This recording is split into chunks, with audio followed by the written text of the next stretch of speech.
breaking news into the Fanfare newsfeed. All right, so President Trump is meeting with the Prime Minister of England. He just drove up a couple minutes ago. They're meeting at the White House.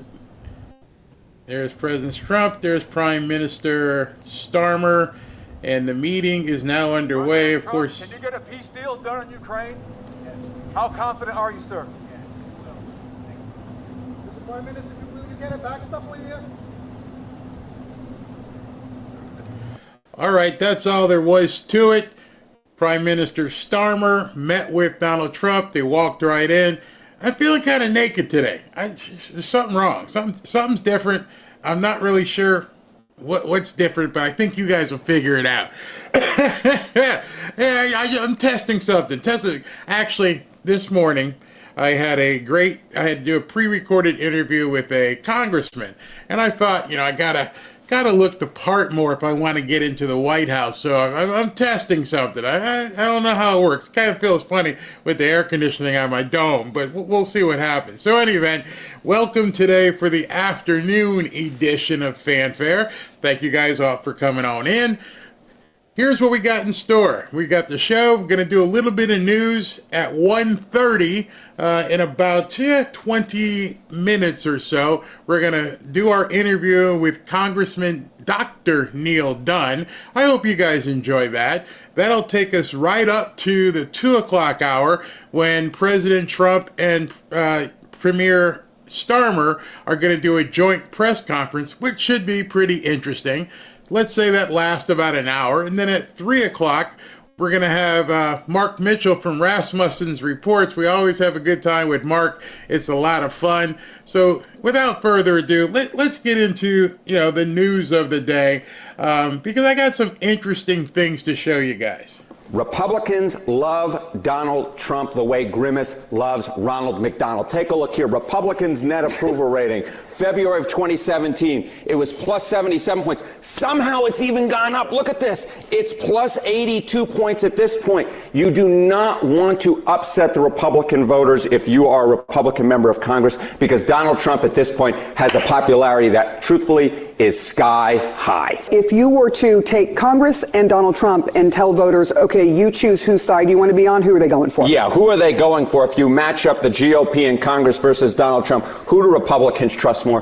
The answer here is very simple. It's Donald Trump. Look at this, 58% when the two of them disagree. Look at this, just 22% say GOP leaders in Congress. The bottom line is in a matchup between the GOP in Congress and Donald Trump is Muhammad Ali. The Republicans in Congress are Sonny Liston. He would beat them right down.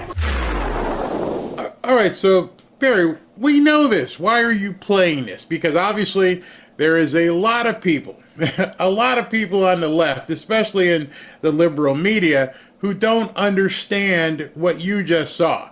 It's as if CNN should bring all their co-hosts and show hosts and contributors into one big room and say, hey, look at this, people. This man is coming in with a baseball bat. You can say a wrecking ball if you want, but he's coming in with a baseball bat, wrecking ball, whatever you want to say. And he's got so much cachet, so much power behind him that he's impervious. Big word of the day. I'll take a quarter. Impervious to the crap that you guys are spewing. In fact, now you look stupid and feckless. Nobody wants to listen to your news because you're not making any sense anymore. You're just out there adrift in the ocean making stupid comments and people are laughing at you. Donald Trump, President Donald Trump is dominating the left and he's dominating the right. At this point, even, some of the rhinos, they're having to swallow it and realize we got to do it. This guy's way too strong, way too popular, way too much of a giant figure for us to even mess with. And because of that, things are beginning to happen, and as you know, they're happening very quickly. So the media, if they want to get back on board, there's an opportunity, but at this point, I don't think they can do it. I think they've sold out, and their ship is sailing to whatever port it is, but it's not sailing with Americans on it. We've had it. We're done with you. And I got a couple things I want to show you that's going to just make you laugh. I mean, just make you shake your head. Making the grant decisions. Congress too. We had to take ethics. We had to take ethics. That's obvious courses. conflict. You can't do it. It's a conflict. He's not making the grant decisions. How do you know that he's not making the grant decisions? I mean, they've said he's over not. at the FAA saying he's got his hands in everything in the government, and his company gets a contract. That's a clear conflict. How do you know that he? So this is one of these CNN shows, and Scott here is I feel so bad for him. Actually, I don't, because he gets to just go on there and school these people every single night. The reason why I want to show this to you is because they're arguing an issue that's already solved. The last thing I want to be doing is arguing whether or not something is a touchdown after they've already kicked the extra point. That means every breath out of your body is completely meaningless. Doesn't matter what you think. We don't care. Look at the scoreboard, or as your own pollster showed you, hey, the dude is kicking butt. He's dominating you. And you're still sitting here wondering, how can Elon Musk be doing this stuff? He's doing it. There is nothing you people on CNN can possibly do to change what's actually happening. I believe we used to call that nobody can stop what is coming. That's absolutely true. And some of that stuff about what's going to be coming might be coming as soon as today, if you know what I mean, and I think you do. I hope it's not a whole bunch of redactions, but we'll get to that in a little bit. In any event, CNN and their host are going on television every single day and talking about the touchdown that's already been scored. You're not preventing anything. You're not changing the score. It's already on the board, honey. Nobody cares that you don't like that they scored the touchdown. Continuing with my football analogy. But it's already scored. It's settled. Elon Musk is doing it. There's nothing you can do to stop him. Oh, by the way, last night the Supreme Court ruled, and notice yesterday, when the Supreme Court ruled yesterday, the media immediately said that the Supreme Court put a temporary hold on everything.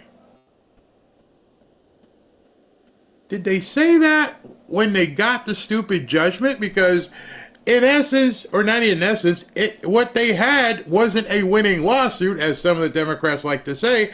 They had a temporary injunction. Temporary by the name. TRO. Temporary restraining order. But no, every one of the Democrats ran out and said, we won. We've won all these cases. You didn't win poop. You had a TRO. Temporary. Now it's up to the Supreme Court, and they just said, pump your brakes. We'll let you know how this is going to go. Sorry about that. We'll inform you of our future decision. But they immediately tried to pull back and say it was temporary. So listen to how Scott just completely eviscerates these people. That's also you're alleging that he is personally writing the grants for himself. We played the sound. Donald Trump was asked by Caitlin Collins about that exact scenario. He said it wouldn't happen, and it's happening. You're alleging that you two are alleging that he is in a government office personally writing grants to himself. I think that is a major allegation. If you're prepared to make it, Scott, go ahead. But I think you're out of order. So just a second, because Scott, we're first of all the kind of wild. If you're making that allegation, it's almost like a threat. I don't think that that's warranted in this situation.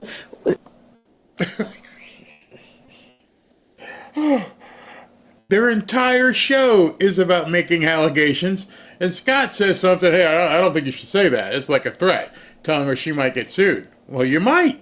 It's not an allegation. That's reality. Ethics laws exist in this country, and they have for a long time. And they apply not just to people like Elon Musk, but just regular old staffers who can't go to a lunch and have someone pay for it for them because of conflict issues. So Elon doesn't have to write the check for himself, but his presence in the agency where he himself is receiving a benefit is a clear conflict. It's not... Okay, so now narrative shifting once again. Now it's a conflict of interest because Elon's a government contractor, and because he's a government contractor, he shouldn't be looking at waste because he might benefit from the waste. Well, as far as I know, the only other agency that does rockets can't do the rockets. In fact, they had to call him and say, can you go pick up these people stuck up in space? I don't know if I should. You want to call somebody else? It might be a conflict. Elon, we don't have anybody else. I know that. I know you're kind of stuck. I'll send my boys up. Yeah, we got that Uber rocket. We'll take care of it. It's not an allegation of him writing a check to himself. It's just pointing out. You just alleged he has a conflict. No. It is an allegation. It's just pointing out that generally speaking, in the government, you are not allowed to oversee business where you profit. I don't think he's overseeing the FAA. There's a Secretary of Transportation. That's a basic principle of things. He doesn't oversee the FAA. And if you want to argue about that, then look, when you were serving in the government, didn't you have to take ethics trainings and sign ethics agreements that prevented you from doing this very thing? Are you alleging he's overseeing the FAA? Scott said that. It's like arguing with an old girlfriend. Are you? Is that what you're saying? Scott, what? We don't know what you're saying. You don't make any sense. And you wonder why your ratings are in the toilet. You're discussing something that your audience wants nothing to do with. It's just a complete toilet surfing, as they would say. They're like, Barry, well, if it's toilet surfing for her, why are we talking about it? Again, so you can see how things are shifting. All of the other narratives that they've been using no longer work. They literally last 24 to 48 hours. I mean, you've seen them all, lined them up, one after the other. That's not by accident. They are testing this information, and they're trying to see what's going to stick. You know, deplorables, Nazis, all kinds of different things. He did the what do you call it, the Zeke Heil thing, and he did this, and Trump just keeps winning. And so they just, at this point, they are a petri dish of news. They are not news in terms of reporting it. They are testing theories and different things that might stick. But none of it's sticking because nobody cares because he's moving forward and you're looking backward. I'm showing this to you so you can understand what the left is being told and how they are actually going to be easy pickings if you get out there and start talking to some people. I got an email yesterday. I love it. Because there's been people for the last 2 years I've tried to talk to. As I've tried to talk to these people, nobody wanted to listen. And he goes, and I tried some of the stuff that you said, which is basically just ask a question. So, and you ask these questions and they've got nowhere to go. Obviously, hey, can you define fair share? And you watch them, circumvent. I mean, break down, circuit breaking. What's a fair share? You got AOC on the floor. You got Jasmine Crockett on the floor screaming. There's nothing for them to say. They realize it at this point that they're grasping at straws. And the funny thing is, other people are seeing it, and they get tied up like he just tied her up. And he's sitting there smiling, and she's beside herself. Okay, we're gonna move on. You make an allegation. The Secretary of Transportation literally invited him into the FAA to oversee the thing that his company is now profiting from. Those are all facts that are out there. What do you mean? You said he's overseeing the FAA. That's what. No, she didn't. Come on, Scott. She didn't say. She said the thing. He's overseeing the thing. And we got to go to break. I got to go to commercial because he's asking me questions. You see how easy? That's a CNN host. And he just like, did you just say he's overseeing the FAA? No, Scott, you misunderstood. She said he's overseeing the thing. You're saying. She said the person that's overseeing. Can we be real for a moment that Doge is not... Okay. First of all, this next clip is even worse than that one.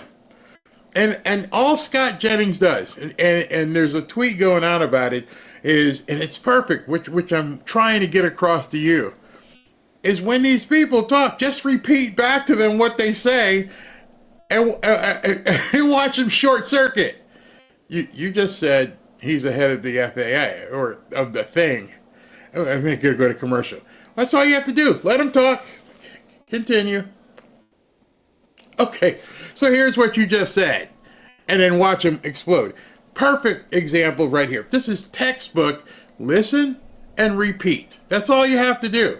And then you get all this kind of stuff. Out cutting money, right? It's not about spending. It's about shrinking government so that it'll be too small to stop Trump with whatever else is in this plan. Why would the government stop Trump? One of the reasons why I decided to somewhat clean up for the congressman is I saw this clip. And I said, number one, I'm not even listening to somebody who doesn't know how to comb their hair. That's the first thing. And you're going to go on national television on a news show and look like you just rolled out of Starbucks. All the ladies are dressed nice. Scott is dressed, and you show up with your hair not even combed, like it never has been combed, and just sit there and spew stuff. Isn't he the head of the government? You're saying the government would be too small to stop Trump. If Trump's the president, why would the government, the bureaucracy, be actively trying to stop him? Because he is shredding the Constitution and creating an authoritarian dictatorship. That's why. And no matter who is in office, I'm going to hold them accountable. But more importantly, I'm going to make sure the government is working for the American people. Both of you all made an interesting point, which is that your view is that Trump is shredding the Constitution. I'd like to hear more about that. You notice? Just say the words back to him. Okay, you said he's shredding the Constitution. Can you show me how he's doing that? This guy's great. I guess he's so used to talking to these nuts. It's pretty easy. But it seems to me that you all both believe that the unelected part of our government, the bureaucracy, has a responsibility to resist the political leadership. Is that your view? That's not actually what not at all. We said they are upholding the Constitution, the principles of the Constitution, and at times how we is have Trump seen. Shredding the Constitution? Oh my God, he's like. Seriously? You said it, lady. you said it. He's shredding the Constitution. She's shredding the Constitution. Scott just said, "Tell me how he's shredding the Constitution." Oh my God, they can't answer. It's just something that they say, and they get caught up in it because someone else told them or what. You have an example? Can you show me? And he does it so easy. Just sits back in his chair. Hold on, let me see if I can freeze it.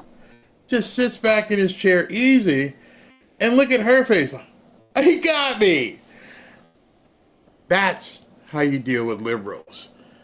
Just listen to what they say and then repeat what they said and ask them, how does the man have a baby? How's he shredding the Constitution? Oh, it gets better. This one, I love this one. This is just. We have to give you a civics lesson that we have. I don't know we put all power in the executive branch. The legislative branch, the FBI. Now we're in control of the military. We're silencing media. This is what you do in a dictatorship. Are you suggesting that the president is not the commander in chief of the military? I'm suggesting that the president is going to put in charge somebody who is going to contravene the Constitution. And at some near point... Now, this is good, okay? This is really good. At this point, Scott's looking at the guy, and Scott's realizing, I came to this fight, and this kid brought a slingshot to a firefight.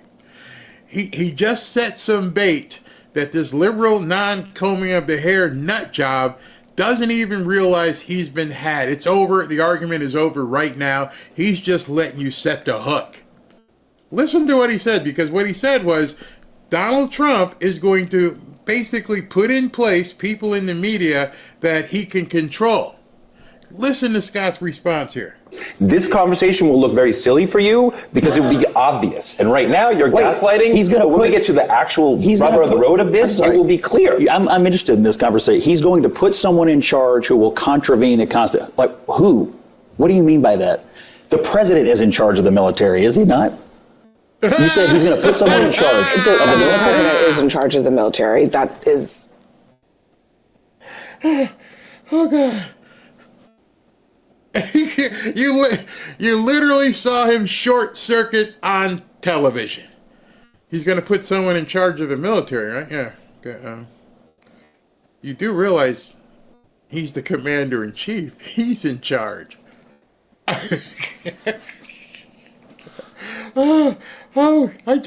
saw this and I'm like, you guys gonna love this. Y'all gonna love this. You literally just saw that man stroke out on television. And Scott was so, with the scalpel, he knew where he was going. He's like, this idiot has no clue what he's talking. They may not keep him on this show much longer.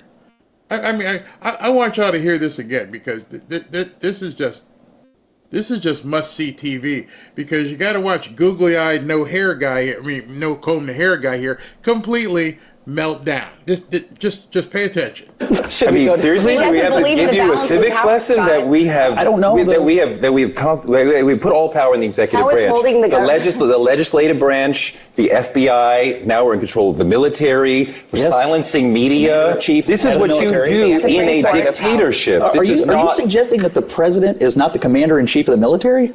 I am suggesting that the president is going to put in charge somebody who is going to contravene the Constitution. And at some near point, this conversation will look very silly for you because it will be obvious. And right now, you're gaslighting. When we get to the actual rubber of the road of this, it will be clear. I'm interested in this conversation. He's going to put someone in charge who will contravene the Constitution. Like who?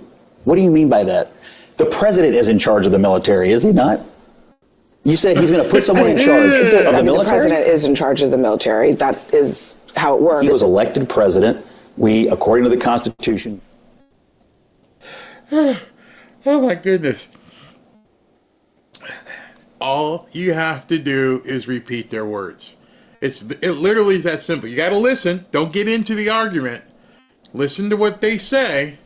Let them spew. And then when they're done, so what you're saying is, the President of the United States is going to, I don't know, let someone else stay in charge and relinquish his commander-in-chief role. You do know that the President is in charge of the military. You do know that, right? Vest all executive authority in a president. And the concept that the military should be an independent agency or that the bureaucracy should resist the political leadership of this government is extraordinarily dangerous. That's just straw man. That's not what we said. That's literally not what we said. I'm just repeating back to you your own words. I did not. I'm literally just repeating back to you your own words. That's it. He told them, I come here, I take this money from CNN as a contributor, and I almost feel bad because I walk in here and I just take the money and let you people talk and look like fools and look like idiots and just say whatever you're going to say. That's how stupid you look. There's nothing they can say to that. It's their own words. Oh, you're twisting our words. No, they're your words. In the words of my president, these people are stupid. Yeah. His Royal Highness of rubbish and lies. Oh, somebody goes, where do they get these brain dead clowns? I don't know. The last thing I would want to do is go onto a television show, even though their ratings suck, and have something that's out there that people can clip and toss around that say, yeah, you look like a moron. Yeah, they're so visceral in their emotions and their hate for Donald Trump that they can't even imagine, what they're doing. I don't think they know what they're saying at this point, and it's crazy. And it goes on. I mean, I watch so you don't have to, but these shows are constantly like this. I mean, constantly. All right, so it's 1:28. I'd like to go ahead. This was a pre-record because Congressman Dunn, he couldn't come on live. That's okay. We'll do these pre-records sometime. I'd like you guys to take a listen to Congressman Dunn and the interview we just recorded about an hour ago. So, hey, everybody. Today I've got Dr. Neil Dunn, a congressman out of the Panhandle area of Florida, who's going to talk to us about some health things. Obviously, he's a doctor. He's got a unique or somewhat unique perspective. I want you guys to welcome Dr. Neil Dunn. Congressman Dunn, thank you very much for coming in today. So, it's been a busy time up there, obviously, up in Washington and what you guys are dealing with. And I want to get to a couple of your initiatives that sound very, very promising.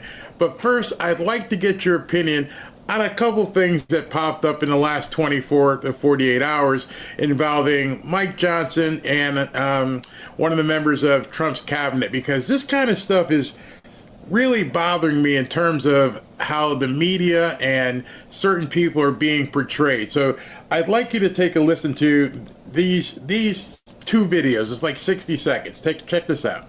I challenge you or anybody on your staff, do a word search for Medicaid on the resolution that we passed last night. You will not find it. That is not part of this equation, okay? We're talking about finding efficiencies in every program, but not cutting benefits for people who rightly deserve that.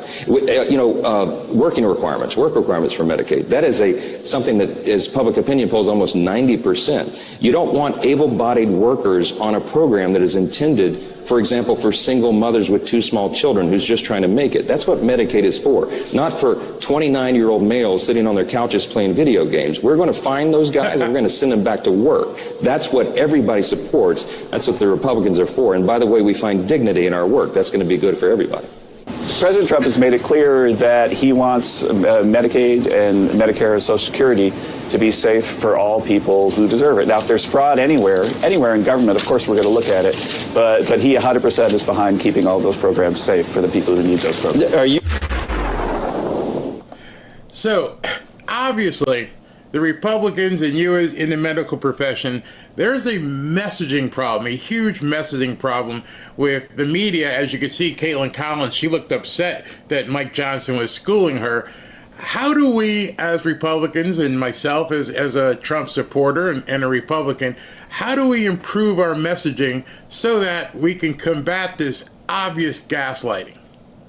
Yes, well, let me say it is gaslighting. And then we actually have, I'm vice chair of the health committee, so we talk about this a great deal. And I was like, we are absolutely have no intention of cutting anybody's benefits, as long as they're actually entitled to the benefits of Medicaid or Medicare. So the benefits remain at least as good as they are. We think they get better when we cut the waste, fraud, and abuse, because there's more money to put back into the program.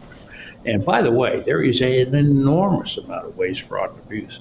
So he mentioned work requirements. Just on the top of my head, that one fix adds about $130+ billion to the pay-fors, if you will, reconciliation, that we can spend on Medicaid if we're not spending it on people who aren't doing a darn thing. And he said 29-year-old men with no dependents sitting at home playing video games. That's not productive. Let's get it back to work. And he's right. It is a dignified thing to do. There's also a lot of fraud, waste, and abuse in the pricing of medications. And that's something that's near and dear to my heart. I'm working on that hard to identify what the cost of simple generic drugs ought to be, as opposed to what they are. And in that, we're really trying to get a rope and number down, but I think it's about $100 billion per year, not over a 10-year time. So that right there is a trillion, 100 times 10 is $1 trillion savings over 10 years. That's an amazing amount of money. What is the Democrats' stance on this? Do they want people sitting at home playing video games to receive these benefits? Because it just doesn't make any sense what their counter to this is. I mean, yeah, we want people who are sick and need help, if you're affirmed and you're disabled or whatever, to make sure you're taken care of. But is the Democrat position everybody should be able to get this? Well, it's interesting you put it that way, because the Democrat position fundamentally at the bottom is universal health care, one payment system. Now, I am certain that's not more efficient. I'm also certain that it's not better care.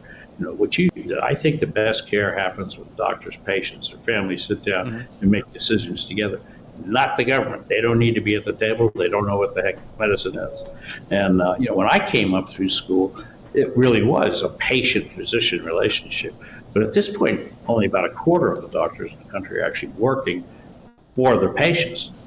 Most of them are working for the insurance company or the hospital or some other corporate entity, and those entities control how they practice it. These medicines you can use in this order and no other way. As a doctor, I frequently say, hey, wait a second, that's not the best medicine for this person. So I think we need to put more doctor-patient relationship back in the near future. We'll be announcing it, but we're going to be discussing many things today. We'll be discussing Russia-Ukraine. We'll be discussing trade and lots of other items. And I think we can say that we're going to be getting along on every one of them. We've had a tremendous relationship, and frankly, the Prime Minister and I have met twice before, and we get along very famously, as you would say. And I look forward to it very much. We look forward to the day and the meeting. We'll be having a luncheon after this, and then another work session. And I believe we're going to have a press conference at the end. So I look forward to it. And Mr. Prime Minister, thank you very much. Thank you. Thank you, Mr. President. Can I say thank you for your hospitality, for your leadership. We have met a number of times, we've talked a number of times, and we have had a very constructive conversation. I'm sure we will today. And of course, our countries have been bound together for a very long time now. The closest alliance, I think, of any two countries when it comes to prosperity and security. And I know that together we will strengthen that even further. And on issues like Ukraine, thank you for changing the conversation to bring about the possibility that now we can have a peace deal. And we want to work with you to make sure that peace deal is enduring, that it lasts, that it's a deal that goes down as a historic deal that nobody breaches, and we'll work with you to make sure that that absolutely happens. And it is my pleasure to bring from His Majesty the King a letter. He sends his best wishes and his regards, of course, but he also asked me to bear this letter and bring it to you. So can I present the letter from the King to you? Thank you very much. Am I supposed to read it right now? Yeah, please do. I will do. I've got to tell him what your reaction is, so I need to know. He is a great gentleman. A great, great gentleman.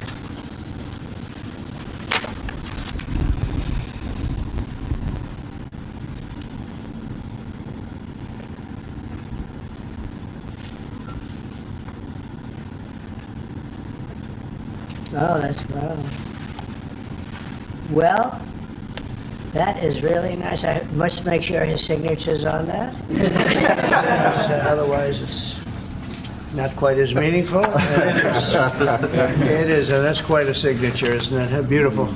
He's a beautiful man, a wonderful man, and we appreciate it. I've known him, gotten to know him very well, actually. Yeah. First term and now second term. Perhaps you'd like to say what that very important paragraph. Yes, so this is a letter from His Majesty the King.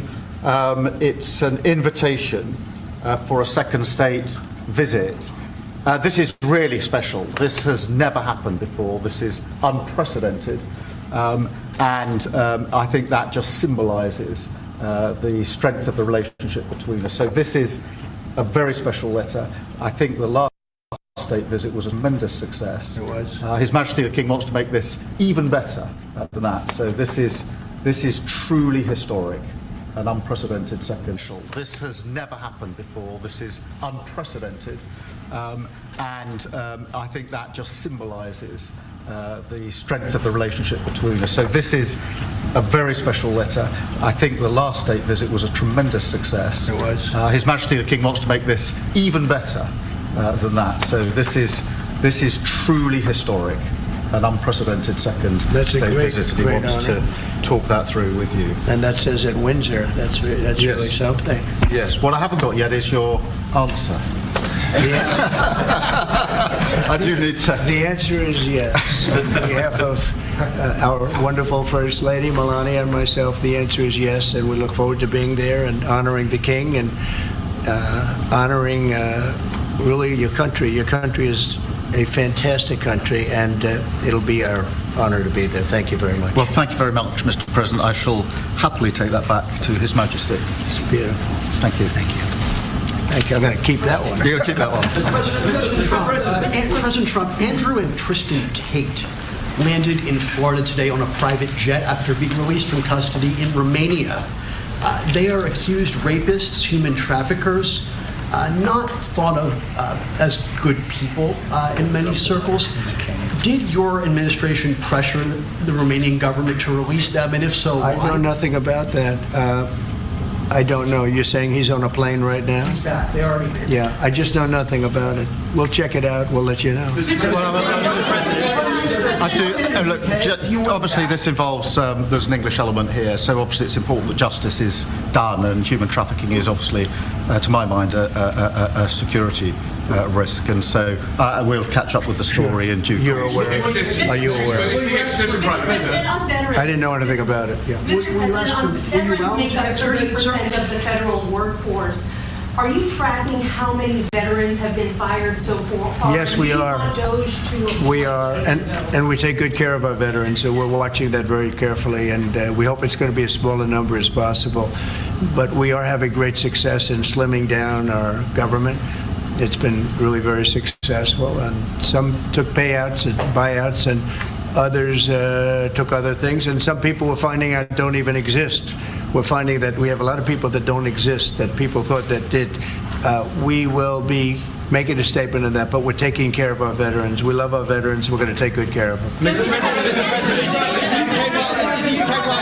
Okay, please. Mr. President, could you be persuaded as part of a peace settlement in Ukraine to provide air cover, a backstop security position to the contributions that Europe might make as well? Well, so President Zelensky's coming to see me on Friday morning, and we're going to be signing really a very important agreement for both sides, because it's really going to get us into that country. We'll be working there. We'll have a lot of people working there. And so in that sense, it's very good. It's a backstop, you could say. I don't think anybody's going to play around if we're there with a lot of workers and having to do with rare earths and other things, which we need for our country. And we appreciate it very much. And I look forward to seeing him. We'll be talking about it, and we'll also be talking about that today with the Prime Minister. Yeah, I mean, as you know, we've already indicated that we'll play our full part in making sure that any deal, if there is one, and I hope there is, and I think this is a historic moment to make sure it's a lasting deal, and we're about to have a discussion about how we can make that work. But I have to say this, as I said yesterday, you're talking about a peacekeeping force. We have to make a deal first. Right now, we don't have a deal. We have Russia, we have Ukraine. I think we're very well advanced. I think Russia has been acting very well. We have Representatives Steve Witkoff and Scott and Marco and JD. We're all involved, every one of us, and a lot more. But I think we're very well advanced on a deal, but we have not made a deal yet. So I don't like to talk about peacekeeping until we have a deal. I like to get things done. I don't want to give it the bad luck sign. We don't want to do that. But we've had very good talks with Russia, and we've had very good talks, as you know, with Ukraine. Yes, sir. Mr. President, does the Prime Minister have to choose a closer relationship with the EU as he is seeking and a good trade relationship with you? Which one would you go for? Well, I think we have just a great relationship. We actually had a good relationship before. We've met a couple of times, and I'm very impressed with him. I'm very impressed with his wife, I must say. She's a beautiful, great woman. And I said you're very lucky. He's very lucky. And we've had a very good relationship. He's worried about Britain potentially undoing some of the benefits of Brexit by seeking a closer tie with the EU, who you said was set up to screw. No, I don't worry about that. I thought, frankly, what they did was the right thing at the time, and I think that'll probably prove out over the centuries. You have a long time to go, but I think I predicted that was going to happen, and it did happen, and it'll work itself out. I think it's already worked itself out. Mr. President, can I ask on Chagos, Mr. President? Keir Starmer has signed a deal to give away the Chagos Islands to Mauritius. Will you approve that deal? Well, we're going to have some discussions about that very soon, and I have a feeling it's going to work out very well. They're talking about a very long-term, powerful lease, a very strong lease, about 140 years, actually. That's a long time. And I think we'll be inclined to go along with your country. Yeah, I think it sounded. It's a little bit early. We have to be given the details, but it doesn't sound bad. Yeah, please. Mr. President, you obviously can do business with our Prime Minister Keir Starmer. You said yesterday that the EU was constructed to screw the US when it comes to trade. What can our Prime Minister say to you to persuade you not to impose tariffs on the United Kingdom? Yeah, did I use the word that you said, that bad word? I think so. Well, I think that the EU, I've had problems with the EU because, and we're not talking about, we happen to have a great relationship with you, but we did have, and we do have problems with the EU because they've tariffed us. They do it in the form of a VAT tax, which is about 20%, and many other taxes. They sue our companies. They sued Apple, got 16 or 17 billion dollars, which was, I think, totally a ridiculous decision. And they're suing Google for a lot of money. They're suing a lot of other companies, and we don't like the way they're treating our people now. We don't like the way they're treating our companies. They sell us cars. We don't sell them cars. They don't take our cars. They don't take much of our agriculture. And we have a deficit with them of about $350 billion. So I wouldn't say it's been such a great relationship personally, but other people did because it's politically correct to say that it's been good, but it hasn't been good. And we're going to change that. And we are going to have reciprocal tariffs. We're not going to have tariffs. We're going to have reciprocal. Whatever they charge us, we're going to charge them, which for many years, foolishly, I would have done that, but then all of a sudden we had COVID and we had other things to think about. So it took me a little while to get that on, but we had, in my first 4 years, we had the greatest economy in the history of, I think, the world, but certainly in the history of our country. I think we're going to have that again. But the EU was very, very tough on us from the standpoint of trade. Then you could take it a step further and go into NATO. And that was a very tough situation for us. I mean, that's been a very tough situation because we were paying a disproportionate share, and it wasn't good. So, as you know, they paid hundreds of billions of dollars after I got involved, and they evened it out a little bit, but not very much. And then if you look at the war, we're in for $300 billion plus, and they're in for $100 billion. They get their money back, and now we'll get our money back also. But under Biden, you wouldn't have done that. Biden did a terrible job, I have to say. I hate to say that about somebody that sat here just before me, but he did a terrible, terrible job. That war should have never happened, the war between Russia and Ukraine. Frankly, October 7th should have never happened. Israel, that should have never happened. What happened there should have never. Inflation should have never happened. Afghanistan should have never happened. The way they got out, not getting out, but the way they got out.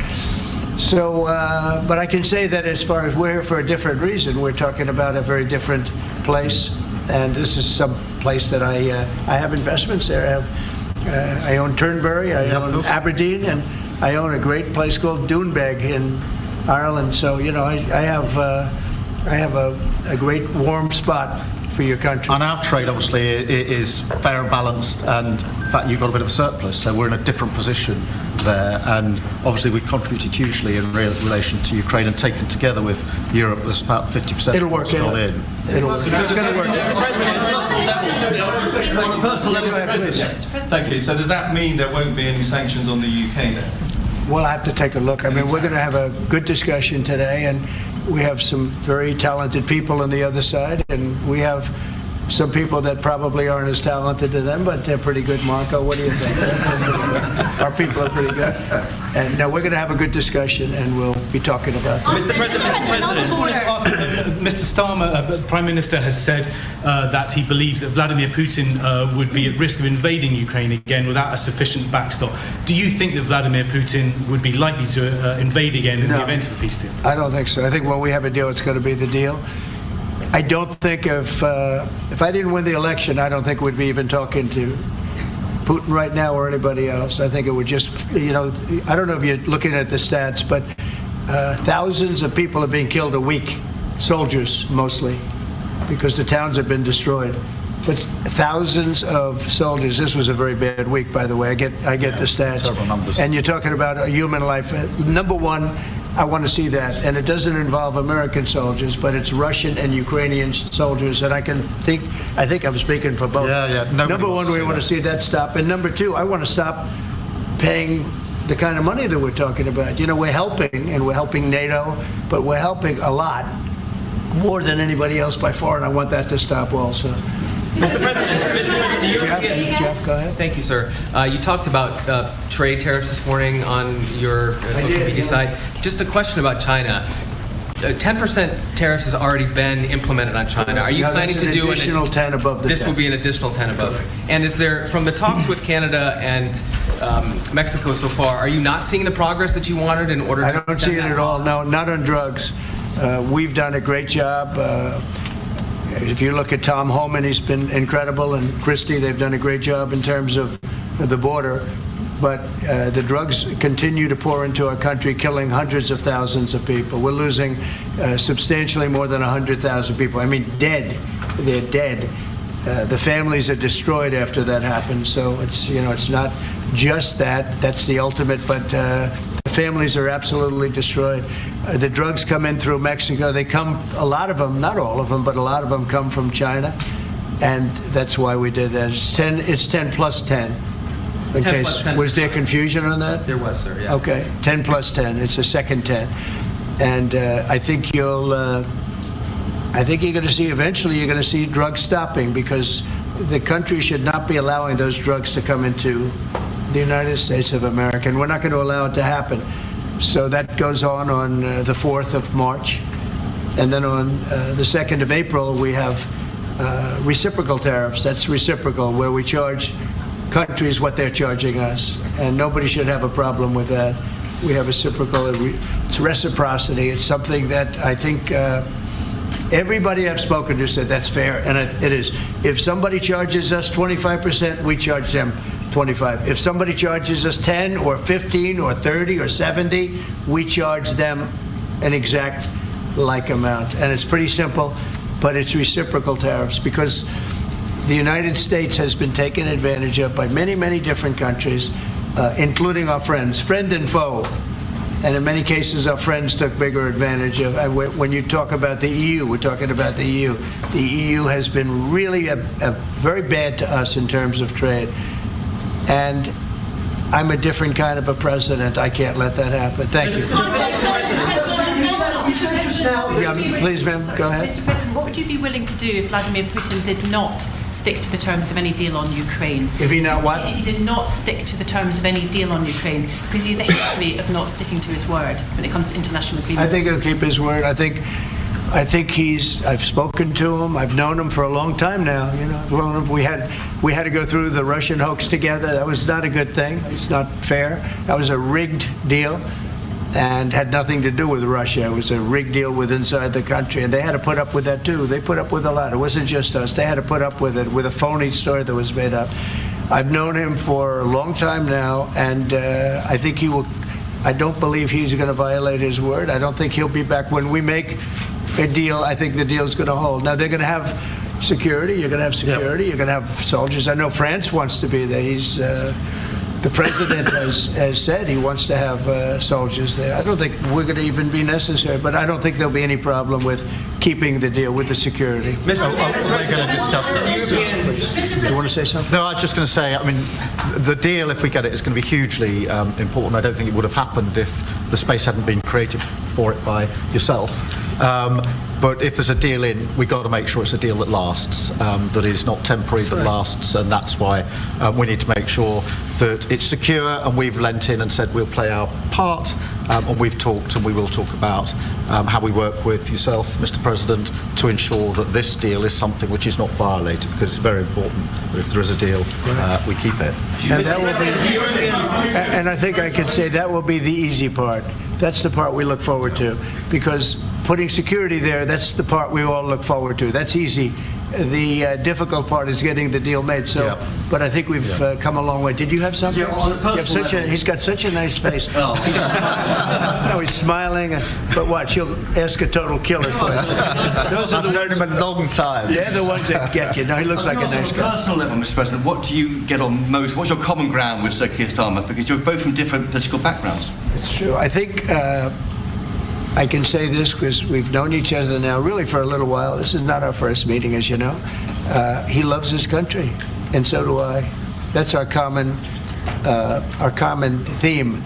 He loves his country, and I love our country. And we also have two countries that have gotten along for the longest period of time. Right? Number one ally on each side. And we have good. France and Australia, we have a lot of good ones. But we've had a long-time relationship, a long time, hundreds of years. And we like each other, frankly, and we like each other's country, and we love our country. And I think that's our common thread. Okay? Mr. President, the Europeans... Yeah, please. On tariffs, you just said with China... Who are you with? I'm with The Independent. Oh, that's good. It's on tariffs. You just said with China... Thank you. We charge them. We charge them as in we charge China, but the tariffs are paid eventually by American importers and consumers.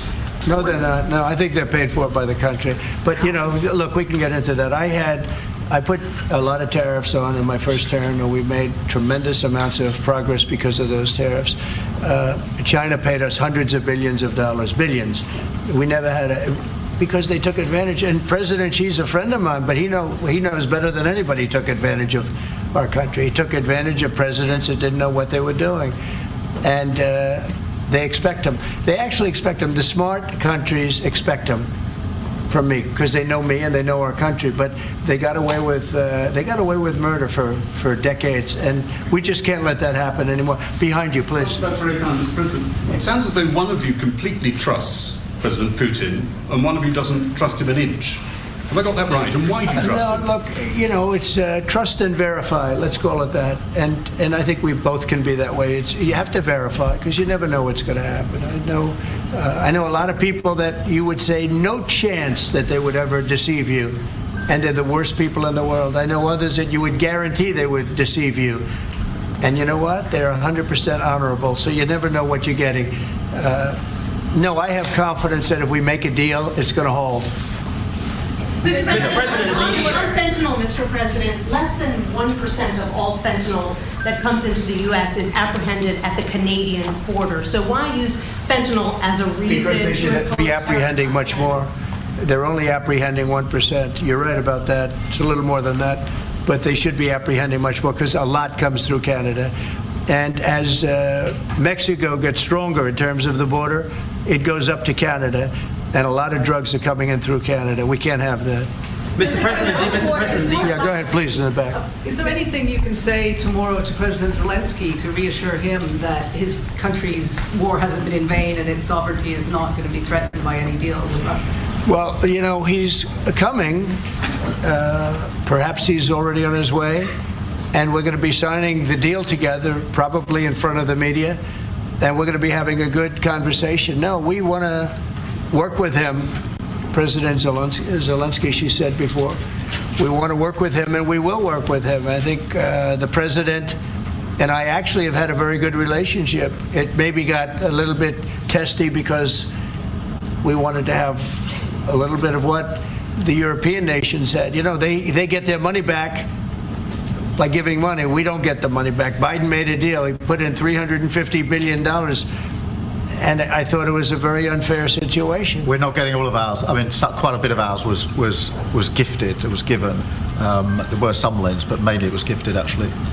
Mr. President, the Europeans want Ukraine to be part of NATO as part of this deal. Are you willing to budge on that at all, or is it a firm? Well, I could be very nice and say, oh, well, we'll work to it. Look, it's not going to happen. It's just not going to happen. That's what started this whole thing.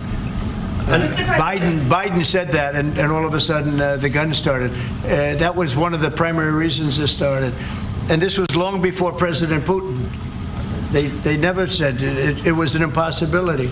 So we can say, oh, gee, well, we'll try. But that's something that's just not going to happen. And then the other question I ask is about the land. Will you get your land back? Well, they've fought long and hard on the land, and you and I will be discussing that. And we're going to certainly try and get as much as we can back.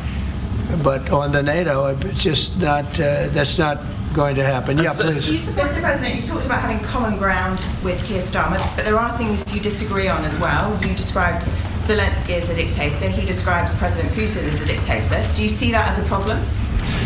The relationship between President Zelensky and President Putin is not a good one.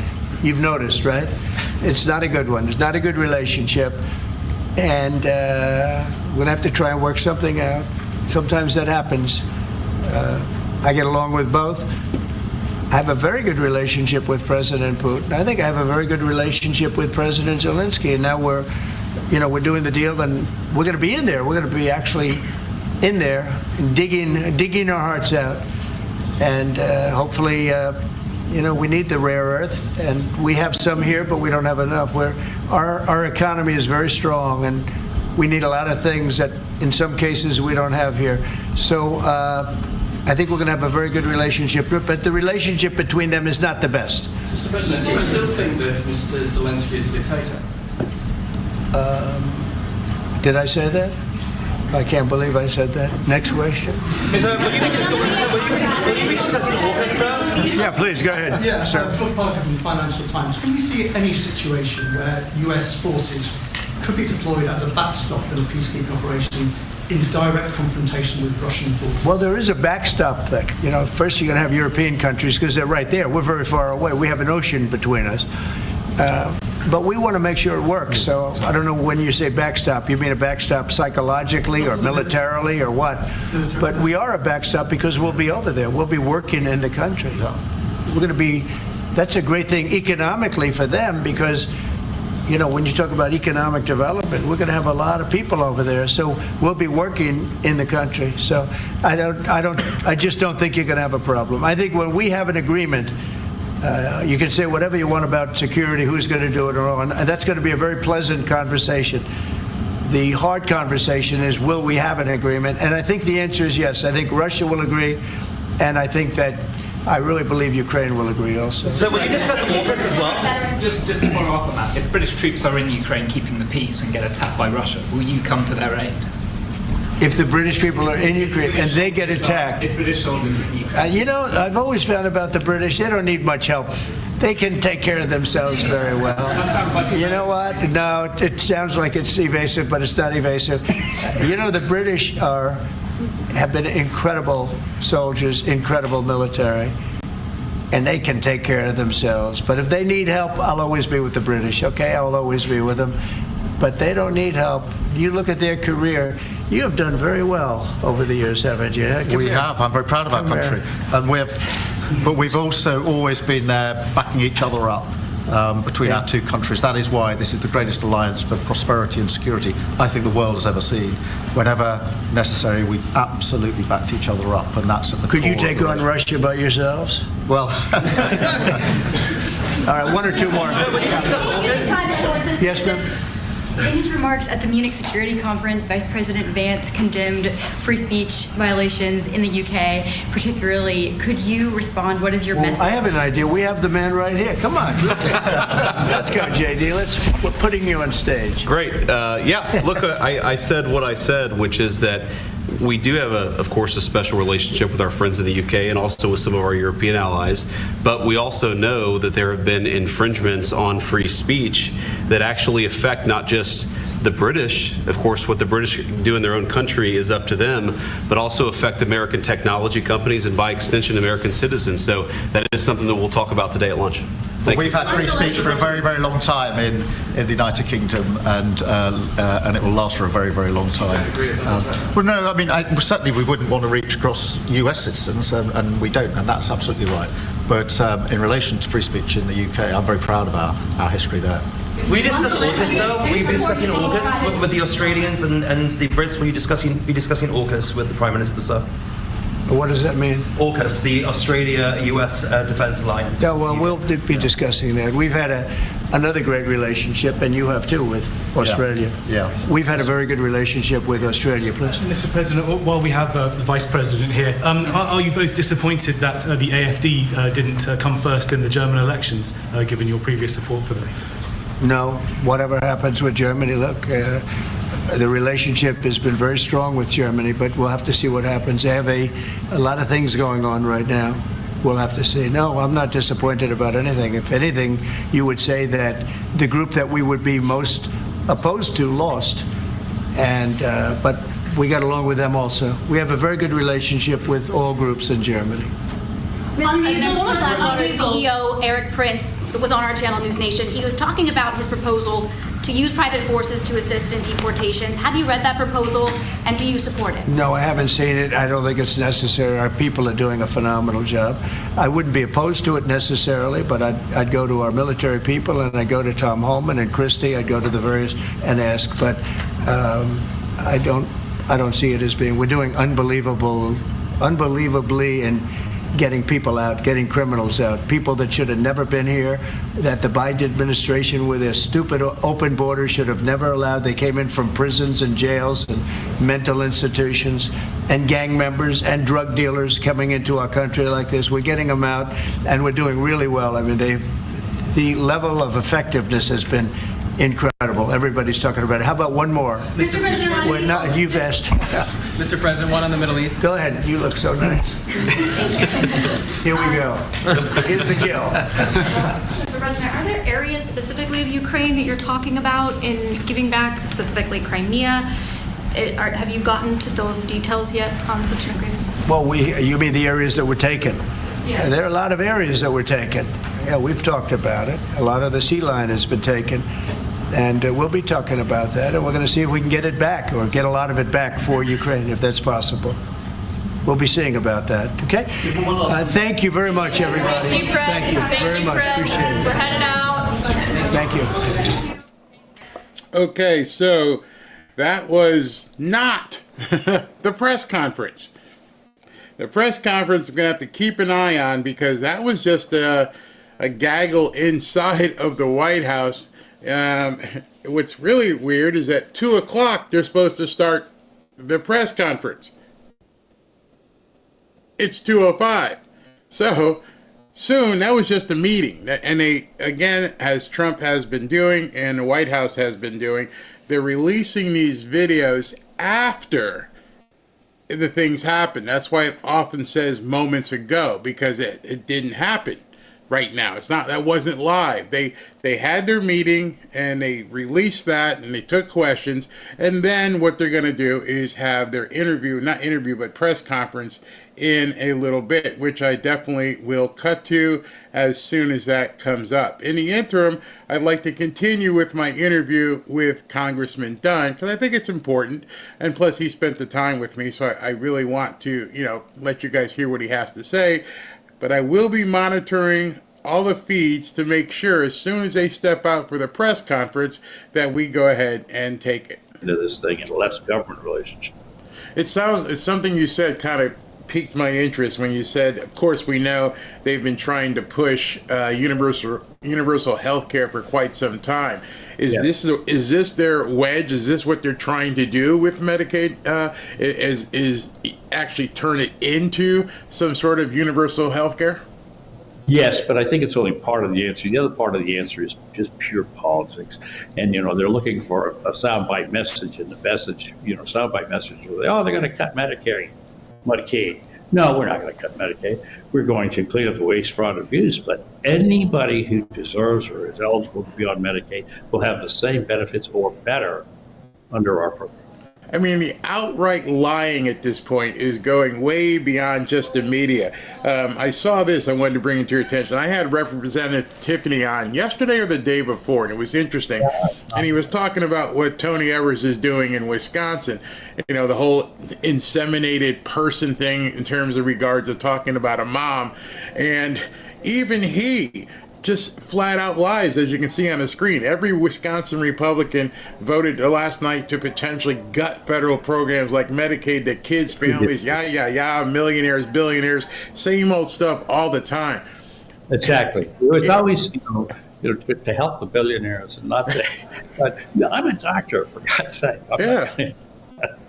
I mean, it's hard enough that you got to fight the media, and it's hard enough that, you got to get the messaging out to the people who are somewhat ignorant and have been gaslit. How do you deal with even people like in politics? Obviously, you got the Democrat that you deal with in Washington, but the governor is just outright lying. It seems like you guys should pass a law saying you can't do this. It's completely misrepresentative of what's going on. It's a problem to be, a conservative out here. You believe in freedom of speech. You believe in, being frugal with people's money and responsible. And all those things are not that popular. I think this really is political devices. So they got a soundbite that they can remember. Oh, they're going to cut Medicaid. Oh, they're going to cut Medicaid. No, we're not. And I can show, demonstrably lay out the numbers that we're not going to cut Medicaid. We're not going to deny care to people. In fact, we want to unchain the healthcare system to give them better care, and also care at a much more reasonable price point. What we pay, what the government pays for generic medications, I'm talking, plain vanilla generic meds, not fancy new branded biologicals, is obscene. Wow. It's obscene. It averages 35 to 40 times what we can pay. We could buy those drugs for on a retail market. Just go down to the local pharmacy, pay there, and you'll pay 1/30th or 1/40th of the price. That's amazing. We're not talking about a 50% markup. We're talking about a 30, 40 times markup. That's crazy. Why is that? Is that because the insurance companies? I mean, there's that middleman. Yeah, it's that insurance companies, the PBMs, and the big box wholesalers kind of all get together and they shuffle around these rebate and kickbacks and fee schedules that add enormous amounts to the price of generic pharmaceuticals. So you might have 7 or 8 different companies in America can manufacture and sell this drug, but the ones that the insurance companies will approve on their formulary, which is proposed by the PBM, is the one that's most expensive, not the one that's least expensive. Because that gives them more room for fees and kickbacks. So I recently saw that you were named vice chair of the Energy and Commerce Subcommittee on Health. What is that? I mean, it's a huge title. What is it responsible for? What are you guys doing on that subcommittee? So there actually are several subcommittees that deal with health tangentially up here on the Hill, but the big one, the one that's central to all healthcare, is in fact the Healthcare Subcommittee of Energy and Commerce. So Energy and Commerce being the major committee, and the subcommittee being Health. And I'm vice chair of that Health Subcommittee. We work closely with also VA Health and Ways and Means Health and Workforce Health too. Now, will you be working closely with RFK Jr.? What kind of interaction do you think you'll have with him in his office?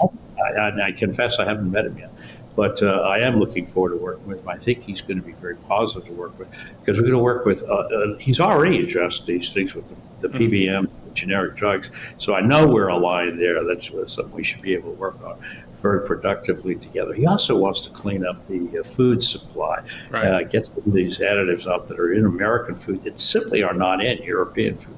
Right. Now, some of it may be good, some of it may be bad, but some of it is actually anti-competitive, and we don't need it. We don't need the rules and the laws and the monopoly that are created that way. So I think we're going to have a great 4 years. You mentioned those additives. It just struck me. And it's not in other countries. Why is it in our food? If it's not in other countries' food and they're doing okay, why is it in our food to begin with? So I think, the messaging starts in Congress with somebody saying, hey, we're going to put a preservative in your cereal, so the cereal will last longer in your pantry. And you say, okay, it doesn't cause me any harm. Oh, no, it doesn't cause you any harm. But it turns out that, a lot of those preservatives are like sulfites. And, I had to study a little organic chemistry in my education, and sulfur is not really that good an element to have circulating around your system. So the sulfites have sulfur in them, and if you eat a bunch of cereal, and I do, as it happens, it may not be that good for you. Right. So we're paying for stuff on the back end when people need medical health care. What about doing stuff on the front end in terms of like the food and, like you just mentioned, the additives?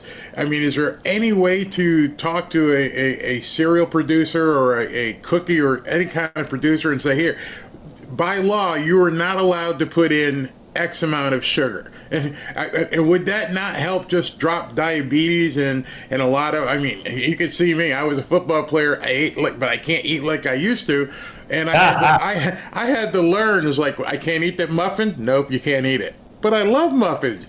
But the muffins are loaded with sugar and all kinds of stuff. Is there a way to do that on the front end, legislatively to say, listen, we're going to make you guys lower what you put in here. I know it might not taste the same, but we're paying for it on the back end. I think it would taste at least as good, frankly, and your food might be fresher. But it's about educating people. You know, we can legislate, but we try not to be too top down. That's a characteristic of conservative government. We try to educate people, do the right thing, rather than force them to do things that we think are right. That's how we got in this trouble in the first place. Is the government was legislating that they had to add these things to the diet. Let's go for a more hands-off approach, but educate people. Say, this isn't a diet. You know, what you've been told all your life is the right food pyramid may not be the right food pyramid. Maybe you shouldn't eat so much carbohydrates. You know, maybe it should be more protein, and things like that. So I think that there's and by the way, we've also vilified fats. Yeah, and fats actually turned out to have a lot of good things that they do. One of which is they satisfy our cravings of hunger for a much longer period of time. So you have a little cream in your coffee, you're not so hungry for a long time. Absolutely. I mean, I personally had to learn that because we ate like hogs at a trough when we were playing football. And I had 3 sons playing football all at once in high school. Each of them was eating 5,000 to 7,000 calories a day. My God, I never saw so much food. Yeah, and then you get done playing and you're like, I'm not having that same amount of exercise. I'm not out there running up and down in the sun. And all of a sudden you start putting on pounds. You're like, I can't eat like that. And so I've had to, like you said, education. I've had to educate myself. And my wife has had to behaviorally change what we shop for. And at first it was hard. It's like, I can't have this. No. But there's no problem. She's like, you don't have any problem. Now, we want to make sure you're here for a while, so we're going to start changing things now. And it probably took me... it took me like 2 months, and I'm like, okay, I'm not bad with this. I got certain vegetables. I still can't stand Brussels sprouts, but, but she has made some stuff, and I'm like, wow, that's pretty good. I like that.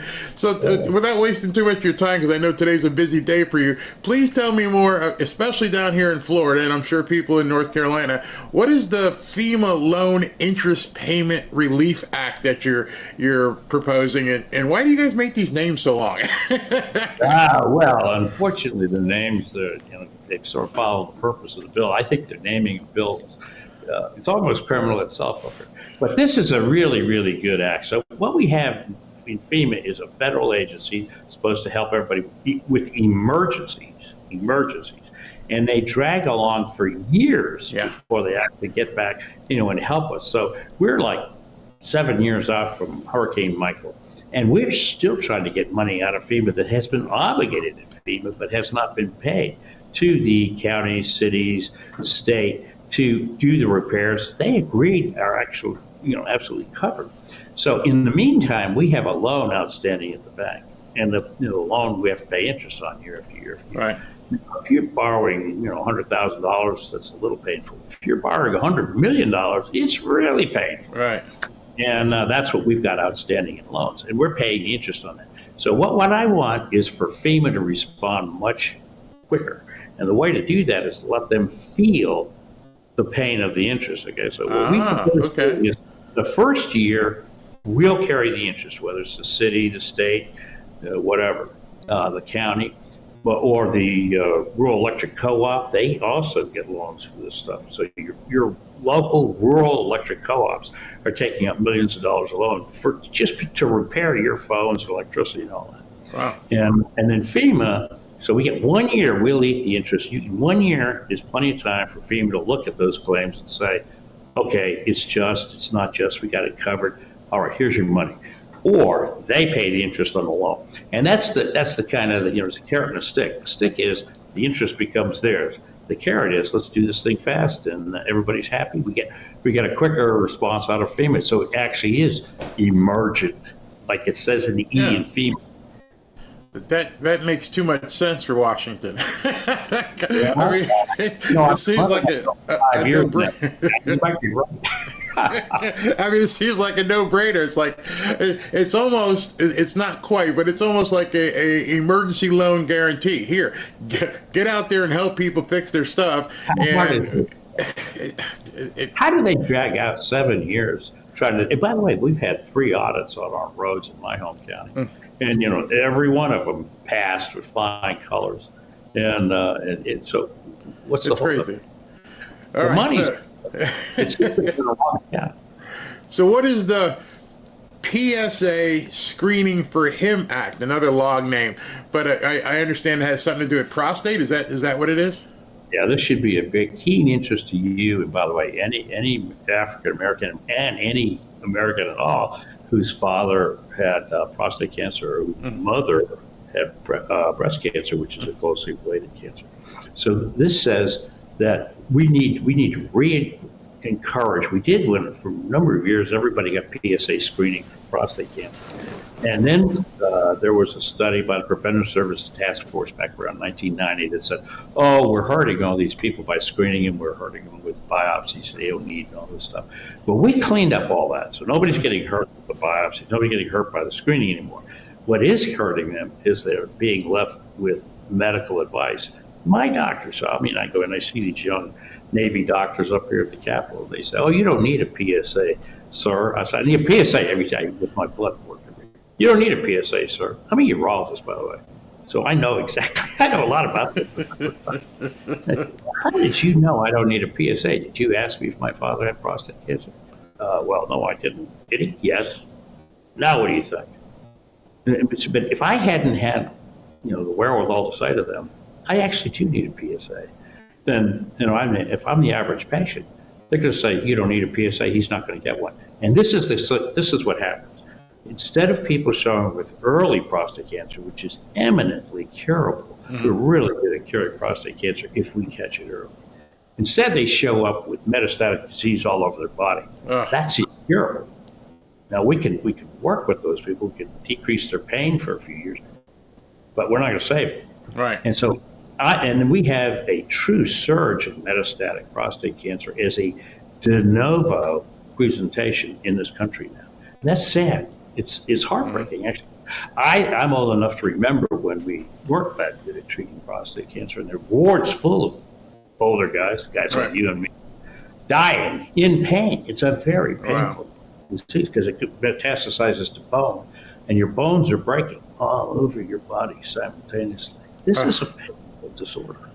And, the question you have is both of those, the FEMA Act and the PSA Act that you're trying to put through, those seem like such no-brainers. Are you getting support? Are you getting pushback? Well, I would say that, I get a lot of support verbally. A lot of people say they like it. A lot of people say it makes sense. And then it kind of gets up to the finish line. And, the support falls apart. And part of that is just due to the tide of times, who's in charge, what administration. We have an administration now that is, we've been able to reason with them. We did a great job with Trump 1.0. I was in Congress. And now we got Trump 2.0. We've got the Senate, the House, narrow majorities in both. But we do control those and the administration. I like our chances. And I'm very, very pleased with the new chiefs at NIH, FDA, CDC, and HHS. So I think we should be able to, tie this. They rope this calf. Let's get that thing. So you're getting some support on those other things, but this one's a third rail. This one I know you're going to get pushback on. So I read recently that you support getting rid of Obamacare, which I do too. But let people know, because like I said, it's a third rail thing. Why is it a good idea to repeal Obamacare, and what would you foresee replacing it with? So at this point, Obamacare has been so ingrained into the insurance program in America that it's kind of hard to just wipe it out. When I first came 8 years ago to Congress, That actually was our refrain: repeal and replace, repeal and replace. At this point, what we have to do is really counter it in a much more targeted way. I will say that it is the reason why your health insurance premiums are out of sight. Now, if you have if you're on Obamacare and you get the subsidies on your premiums, it may not feel that painful for you. But one of the things that they actually did cleverly back when they passed the Affordable Care Act was they said, okay, Congress, you're going to pass this dang thing. You're going to be insured by it. And so I am now on the Affordable Care Act. And what happens at the Congress, that's my insurance. It's the worst insurance I've ever had in my life. I have no subsidy on it. It costs about $36,000 a year in premiums. I have a $13,000 deductible on me and my wife. That's a deductible. And a copay for every medicine I buy. This isn't insurance. That insurance doesn't begin to cover me until I get up around $45,000 medical expenses per year. It's awful. It's really bad. But see, most people don't. Very expensive administration. Yeah, most people don't know it because they think, oh, I'm only paying $40 a month. And they're not realizing people like you and me are paying so much more so that you're only paying $40 a month. And the stuff that we pay for, is being, I mean, you have, I don't have to have it, but you have to have it, is not. I have a choice. It's not top level. Is the rumor going around Doge has uncovered $2 million plus a year in royalty payments to former President Obama? Is that true? And if it's true, why is he getting $2 million a year as a royalty payment? Okay, so I don't know about the Obama. I thought you were going to say NIH. So I was locked and loaded for that one. It's true that there are a number of researchers at NIH that actually receive royalty payments. Now that's legal under the Bayh-Dole Act. Wow. And but it also said that they had to be transparent about it, and they have not. NIH has refused to say who's getting the money, who's getting the royalties, who's paying the royalties, and how much they're paying. So all of the granular details that make sense out of the royalties. It used to be they could never get any royalties, and then we said, well, we're losing good talent out of NIH to the academic world, and to the pharmaceutical world. See if we let them keep their royalties, but they have to be transparent about it, so because they're making decisions for government. Right. And we don't have the transparency. All we have is the royalties. So I don't know about Obama, but I'll look into it. Thanks for the tip. I never could imagine that we're paying royalties to people like they're movie stars or something. you get royalties paid to the NIH researchers are coming from pharmaceutical industry, not from the government. But still, we should have vision on who's paying who, how much.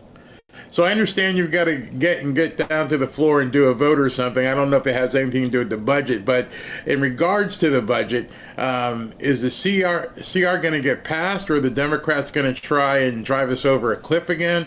Where are we with an actual resolution? I understand there was a vote a couple of days ago, but that's just part of the process. What's next?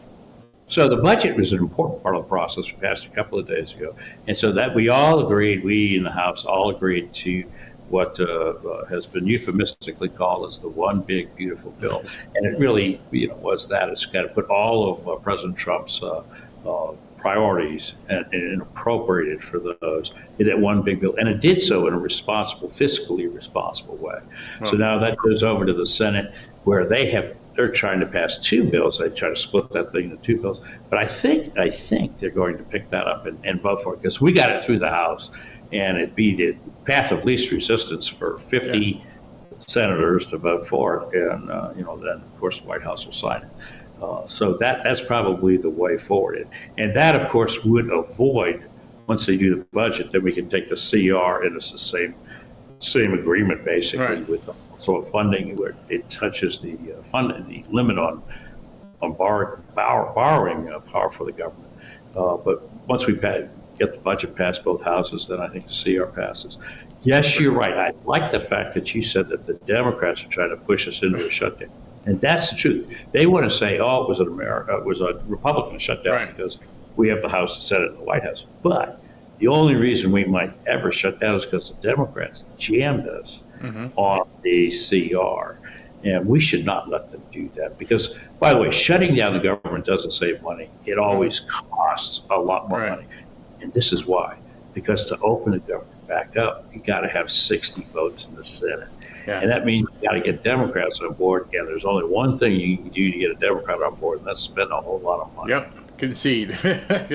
All right, so I know you're busy. You got to get going. I have one last question because you have that different perspective as also being a doctor. Are you for RFK Jr. actually banning pharma ads from television? And if you are, do you think it will happen anytime soon?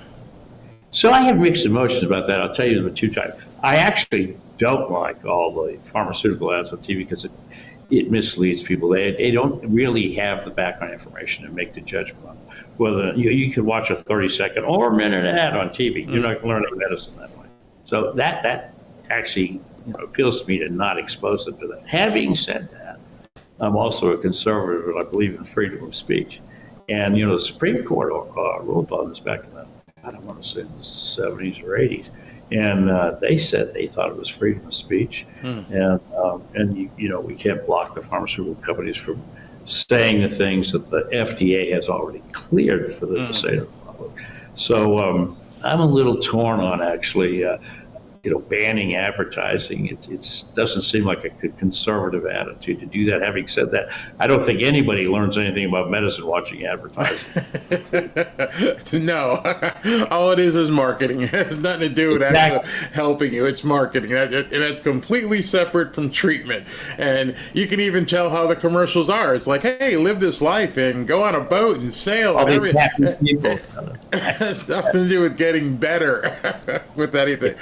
Oh, Dr. Dunn, thank you for your time. It was a pleasure speaking with you. I know you're up there in the thick of things, and it's a fight every single day, so I respect that, and good luck. Thank you so much. It's a pleasure being with you, Barry. Sometimes when you do these interviews and you're talking to these people, you have to understand something that our government, because I see some of the comments and people are like, well, that sounds kind of boring. What do you think our government is like? It moves like a sloth. And that's one of the problems. We're getting used to somebody like Donald Trump who's just in there just smacking people and getting it done. And then the other 500 or 600 of them that are doing, in the House and the Senate, they bounce from meeting to meeting to meeting to this to that. And they're not working on the same pace as Donald Trump is. We got to get them up. We got to get these people up and moving. And that's what one of the things I like to do is, hey, what are you doing? You know how Elon sent everyone that email? Can you tell me what you did? What are the 5 things you're doing? All right, now get back in the ring. Get back in there. They got to keep working. They can't let these Democrats get a single leg up on them, ever. If you're not willing to get in there and fight, you shouldn't even be there. So I'm watching all the monitors at this point just to let you know, as of right now, President Trump and Starmer have not made their way out to the press conference. So they're waiting. The last update I got was it was supposed to be at 2:30. Doesn't look like that's happening, obviously, at this point. So let's wait and see when they do it, and we'll be ready to take it as soon as they begin talking.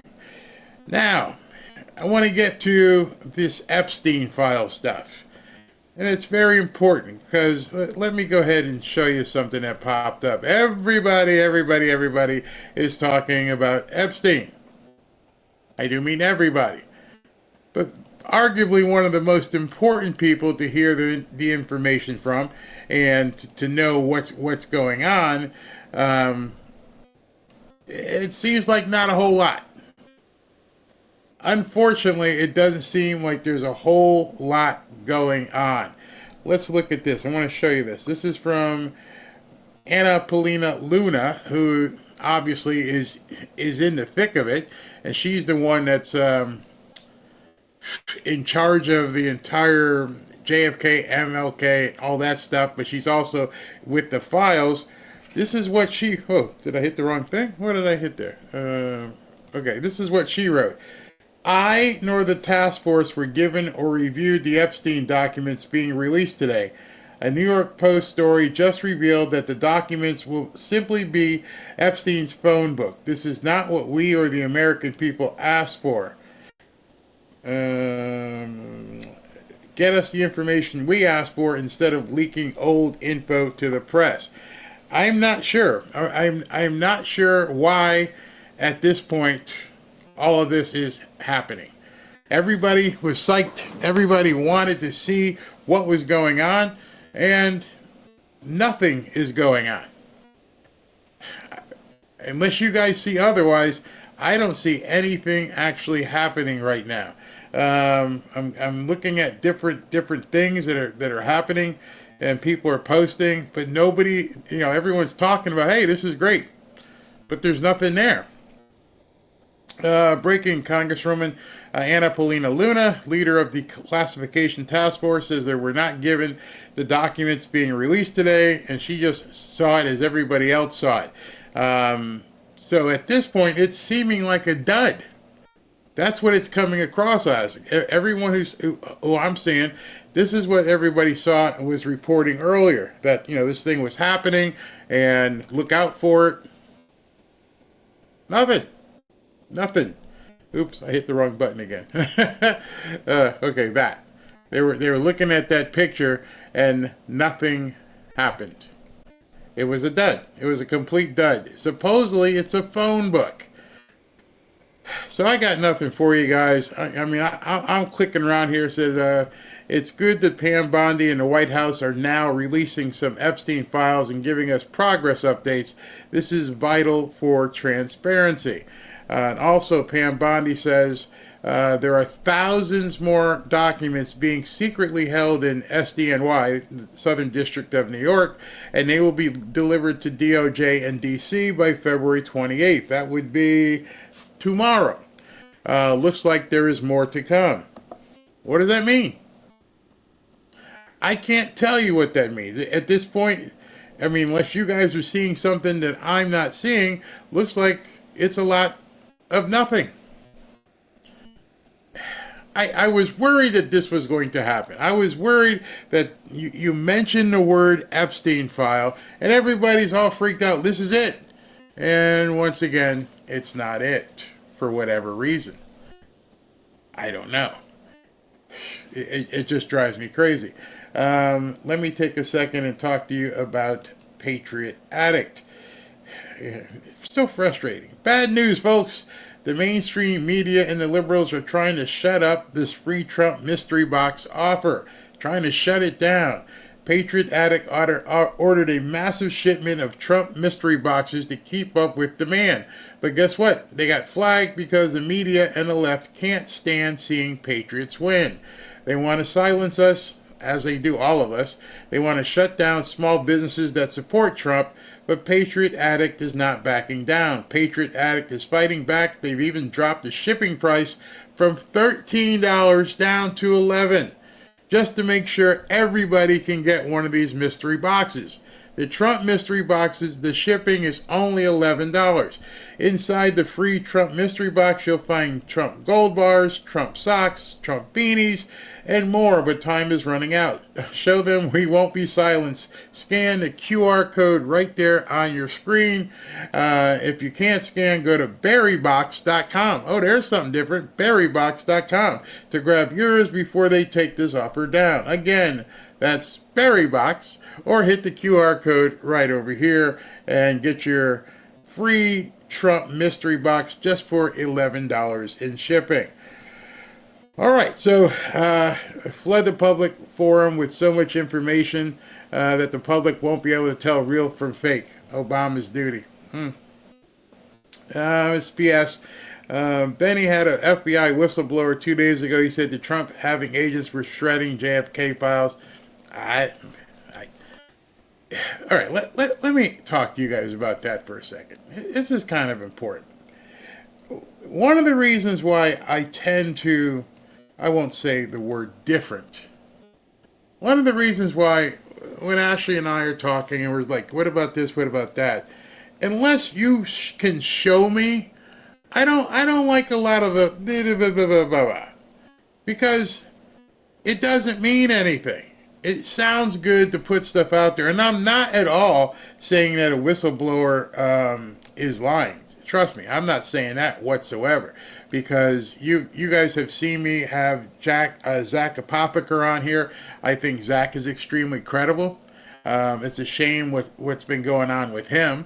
You guys have also seen me have FBI Steve what's his name? Steve Friend on a few times. No, he's been on once, and he's a whistleblower with the FBI. But these are people who have some sort of credibility and want to show us things. I don't know these other people. I haven't done due diligence to find out. So there's a lot of talk out there, and it just goes on and on and on. But now we're all sitting here somewhat deflated because the information that we thought we were going to see from the Epstein stuff is not what we thought. It's just not what we thought. I mean, what do you guys think? The Epstein list ordeal is not good for Pam Bondi, and that reflects on Trump. Yeah. Yes, I agree, Barry. I mean, unless you're going to do it, don't go on Fox News and tell us you're going to do this and do that, and it just be a bunch of crap. Because you know you've got all of us in the palm of your hand just waiting for this stuff. And it's just not right. I mean, give us the meat. I don't want the broccoli. Well, I like broccoli. Don't give me the Brussels sprouts. That's what I said. Don't like Brussels sprouts. Give me the dinner. But all we're seeing is nothing. I mean, when I see stuff like this from somebody I do trust, and he always gets great news. As I move this comment so you guys can see it, this is from George. What is going on? What is going on? Why is it all this buildup and then nothing? Absolutely nothing. It's crazy. So I can't explain it, and I won't push all this stuff until such time as I can actually see something tangible in my hands. But no, they're not doing that. They're leaving most of us just hanging and dangling in the wind. Look, I'm just checking the monitors. They were supposed to be up at 2:30. Nobody is out there yet. As soon as they come on, of course, we will bring it. But as of right now, there is nothing being shown on these different monitors. But in any event, am I disillusioned? Am I upset with Pam Bondi? No, I'm not really upset. I'm disappointed because so many MAGA people were counting on this actually happening, being out there today. And to those people who were duped, the files are in the FBI vault. We need some head to rolls. Yeah, I mean, stuff like that. Just... These are, and this is probably the answer. I said this yesterday. There are probably ongoing cases, things that are happening, and they can't jeopardize that stuff. But then don't put out something stupid and say you're going to drop some files tomorrow. They're really bad. It would be very easy. Tommy says Benny just posted. Let me see what Benny posted. There's nothing there. There's nothing to post from what everyone's saying. All right, so here's what Betty posted, and this would have been nice to somebody to have before. So Pam Bondi just wrote this, and at this point, Kash Patel, you need to walk down the aisle and do something on the 7th floor. Attorney General Pam Bondi reveals in a letter to FBI Director Kash Patel that the FBI is withholding the documents from her. Okay, so that means one thing. It's really bad.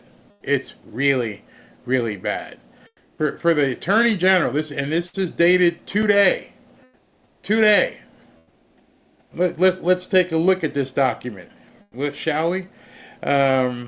before you came into office, she's talking about to Kash Patel, before you came in office, I requested the full and complete files related to Jeffrey Epstein. In response to this request, I received approximately 200 pages of documents, which consisted primarily of flight logs, Epstein's list of contacts, and a list of victim names and phone numbers, which we've already seen for the most part. I repeatedly questioned whether this was a full set of documents responsive to my request, and I was repeatedly assured by the FBI that we'd received a full set of documents. Late yesterday, I learned from the source that the FBI field office in New York was in possession of thousands of pages of documents related to the investigation and indictment of Jeffrey Epstein. Despite my repeated requests, the FBI never disclosed the existence of these files. So they lied to the Attorney General. When you and I spoke yesterday, you were just as surprised as I was to learn this new information. By 8 a.m. tomorrow, February 28th, the FBI will deliver this full and complete Epstein files to my office, including all records, documents, audio, and video, and materials related to Epstein and his clients, regardless of how such information was obtained. There will be no withholding or limitations to my or your access. The Department of Justice will ensure that any public disclosure of these files will be done in a manner to protect the privacy of victims and in accordance with the law, as I've done my entire career as a prosecutor. I am also directing you to conduct an immediate investigation into why my order to the FBI was not followed. I can answer that for you, and I'm not even Kash Patel. You will deliver to me a comprehensive report of your findings and proposed personnel actions within 14 days. I appreciate your immediate attention to this matter. I know that we are both committed to transparency for the American people, and yada, yada, yada. You know, I posted in my, not posted, but in my video from a couple of nights ago, I absolutely said unequivocally that we are already in a civil war. That many of you who were watching heard me say that. And a couple of you heard a couple of people in there, oh, Barry, you're being hyperbolic and, you know, it's being a drama queen. The Attorney General of the United States, who was sworn in by the President of the United States, just said there are people in the FBI openly defying her. And as you know, there were other people who said last week they were shredding things. If you don't recognize that we are in a, what would I call, a non-military civil war, you're nuts. You are absolutely nuts if you don't understand where we are at this point. This is really bad. I mean, this is so bad that I don't know how President Trump just doesn't cancel this press conference with the Prime Minister and goes in there and just tears ass. Excuse my language. You just heard in writing from the Attorney General of the United States that people under her control are telling her piss off. And you don't think we're in a unmilitarized civil war yet? Seriously? I gotta look at your comments on this one, because this is crazy. Yeah, the first witness gets a deal. Why can't she fire them and let her people and take what she wants? Oh, so you think Pam Bondi's lying? Somebody says Kash and Dan need to do something. I totally agree with you. We are in a civil war, people. I never said you'd see muskets firing at each other. This is completely different. We are in something that we are not used to. You have people embedded in our government that are openly defying not just the president, but the people who are giving orders. And somebody said, why is Pam Bondi lying? You think that the Attorney General of the United States just wrote a fake letter? Oh, man, maybe someone will ask Trump at the press conference. Oh, maybe that's why they're not out there. They were supposed to be there 17 minutes ago, and nobody can tell where they are at this point. Yeah, they're going to destroy the evidence. In my mind, she better go and get it herself and have the others arrested. Why is this surprising? Every agency will have anti-Trump positions and won't just disappear. Yeah, I don't think it's surprising. I think people were hoping maybe it would be different now. After getting the Supreme Court ruling and everything that else has been happening. It's crazy. Alex Jones said the same thing years ago. Okay. Blocking Attorney General means go in and take them out of there in handcuffs. No, okay, wait a minute. I gotta change this here. Where is it? Somebody said that Pam Bondi said there's nothing interesting in those files. That is not what she said. She was on Fox and Friends or one of the shows at that point, and what John Roberts asked her, you guys got to hear what people, especially when you're talking about legal stuff. He said, have you seen anything in there? And she said, not yet. That was last week sometime. She did not say there was nothing there. So we're still waiting for the press conference. I've got Mark Mitchell on standby, but as soon as they looks like there's some people heading into the White House, but it's not the press conference. So this whole thing about being in a civil war, at this point, you either see what's going on, you're actually understanding what you're seeing, or you're choosing not to.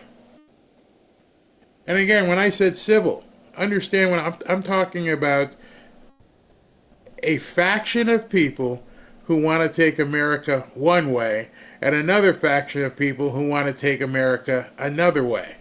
And they're willing to do whatever it takes to direct it away from Trump. You've seen it. They're running into courts. They've seated the courts with crazy judges because they can't legislatively do anything. The Democrats are done as a party. They're done. The media, done.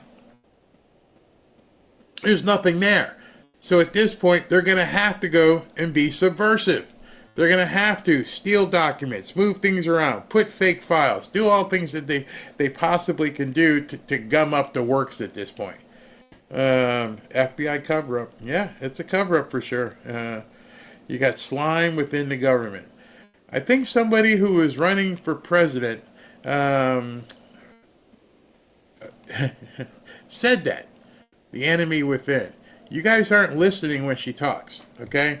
So what about the part where she said it was sitting on her desk? If you didn't just read the letter, she thought that was the file.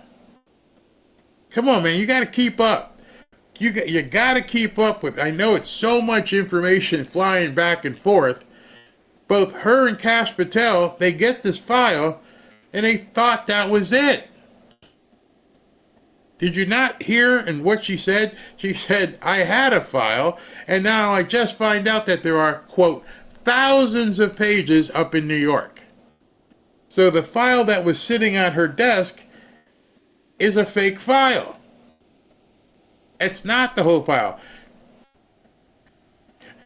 I hate to be the one to break it to you guys, but that's what she wrote. So whatever she said when she was on television, and she said she had the file, at the time she said that, she didn't know that they were withholding thousands of documents from her. They're going to have to completely gut the FBI. Yeah. You know, one of the things, I never want to hear this said again. Oh, there's good people in the rank and file members of the FBI. No. Not unless every single one of them want to go see Pam Bondi or go see Kash Patel and say, it's over there. That dude over there is doing this stuff. Because at this point, there's nothing to substantiate. that the rank and file members of the FBI are good people. That was something that people were giving a benefit of a doubt. That was something that Sean Hannity and some of these guys, I've met some of these guys and they're good people. Well, what about now? What about all this time people had, maybe they didn't have access to it. Maybe there's some people at a lower level, the ones that talk to Sean Hannity. But the leadership, the guys who make the decision, it's obvious at this point they're corrupt as hell. Clean them out. Yeah, you're right, Delilah. This is just the beginning.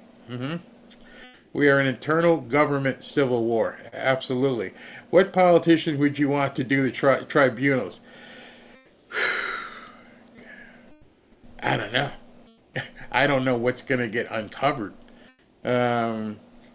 Congress has repeatedly asked, and the FBI, and more importantly, the CIA through USAID has refused to provide any information.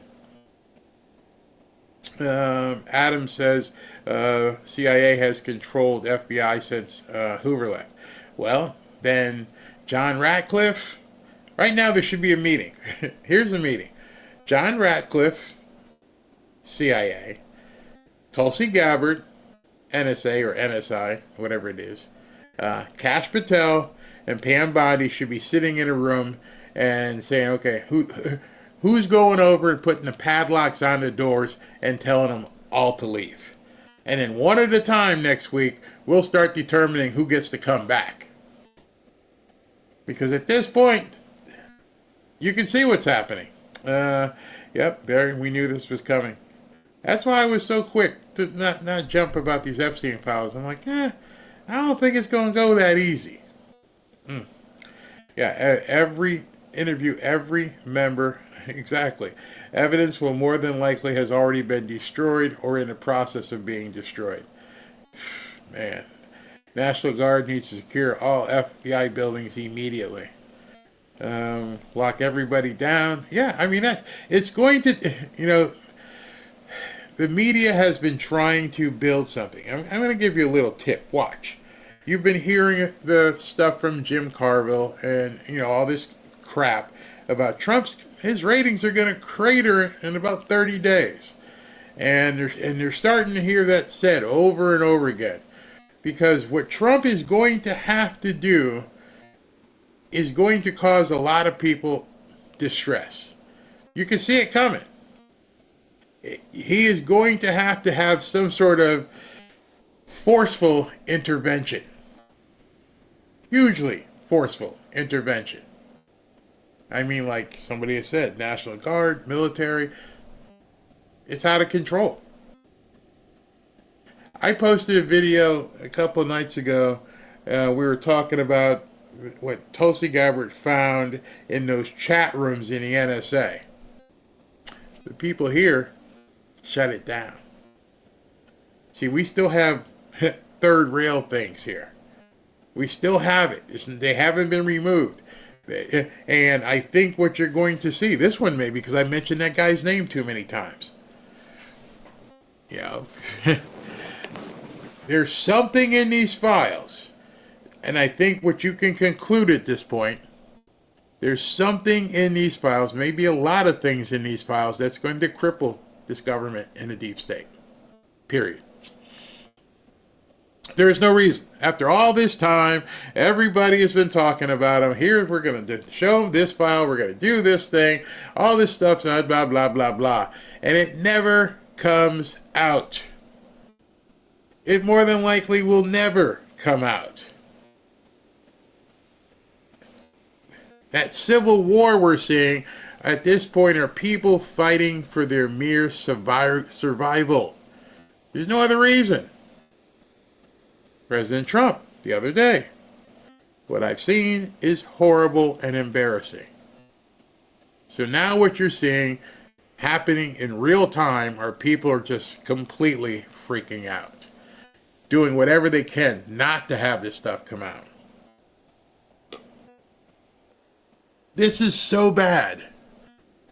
So flippin' bad. Yes, I'm saying it. If you didn't like it, too bad.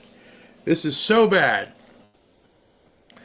President Trump and Pam Bondi are probably going to have to go into the Oval Office and have a discussion with America.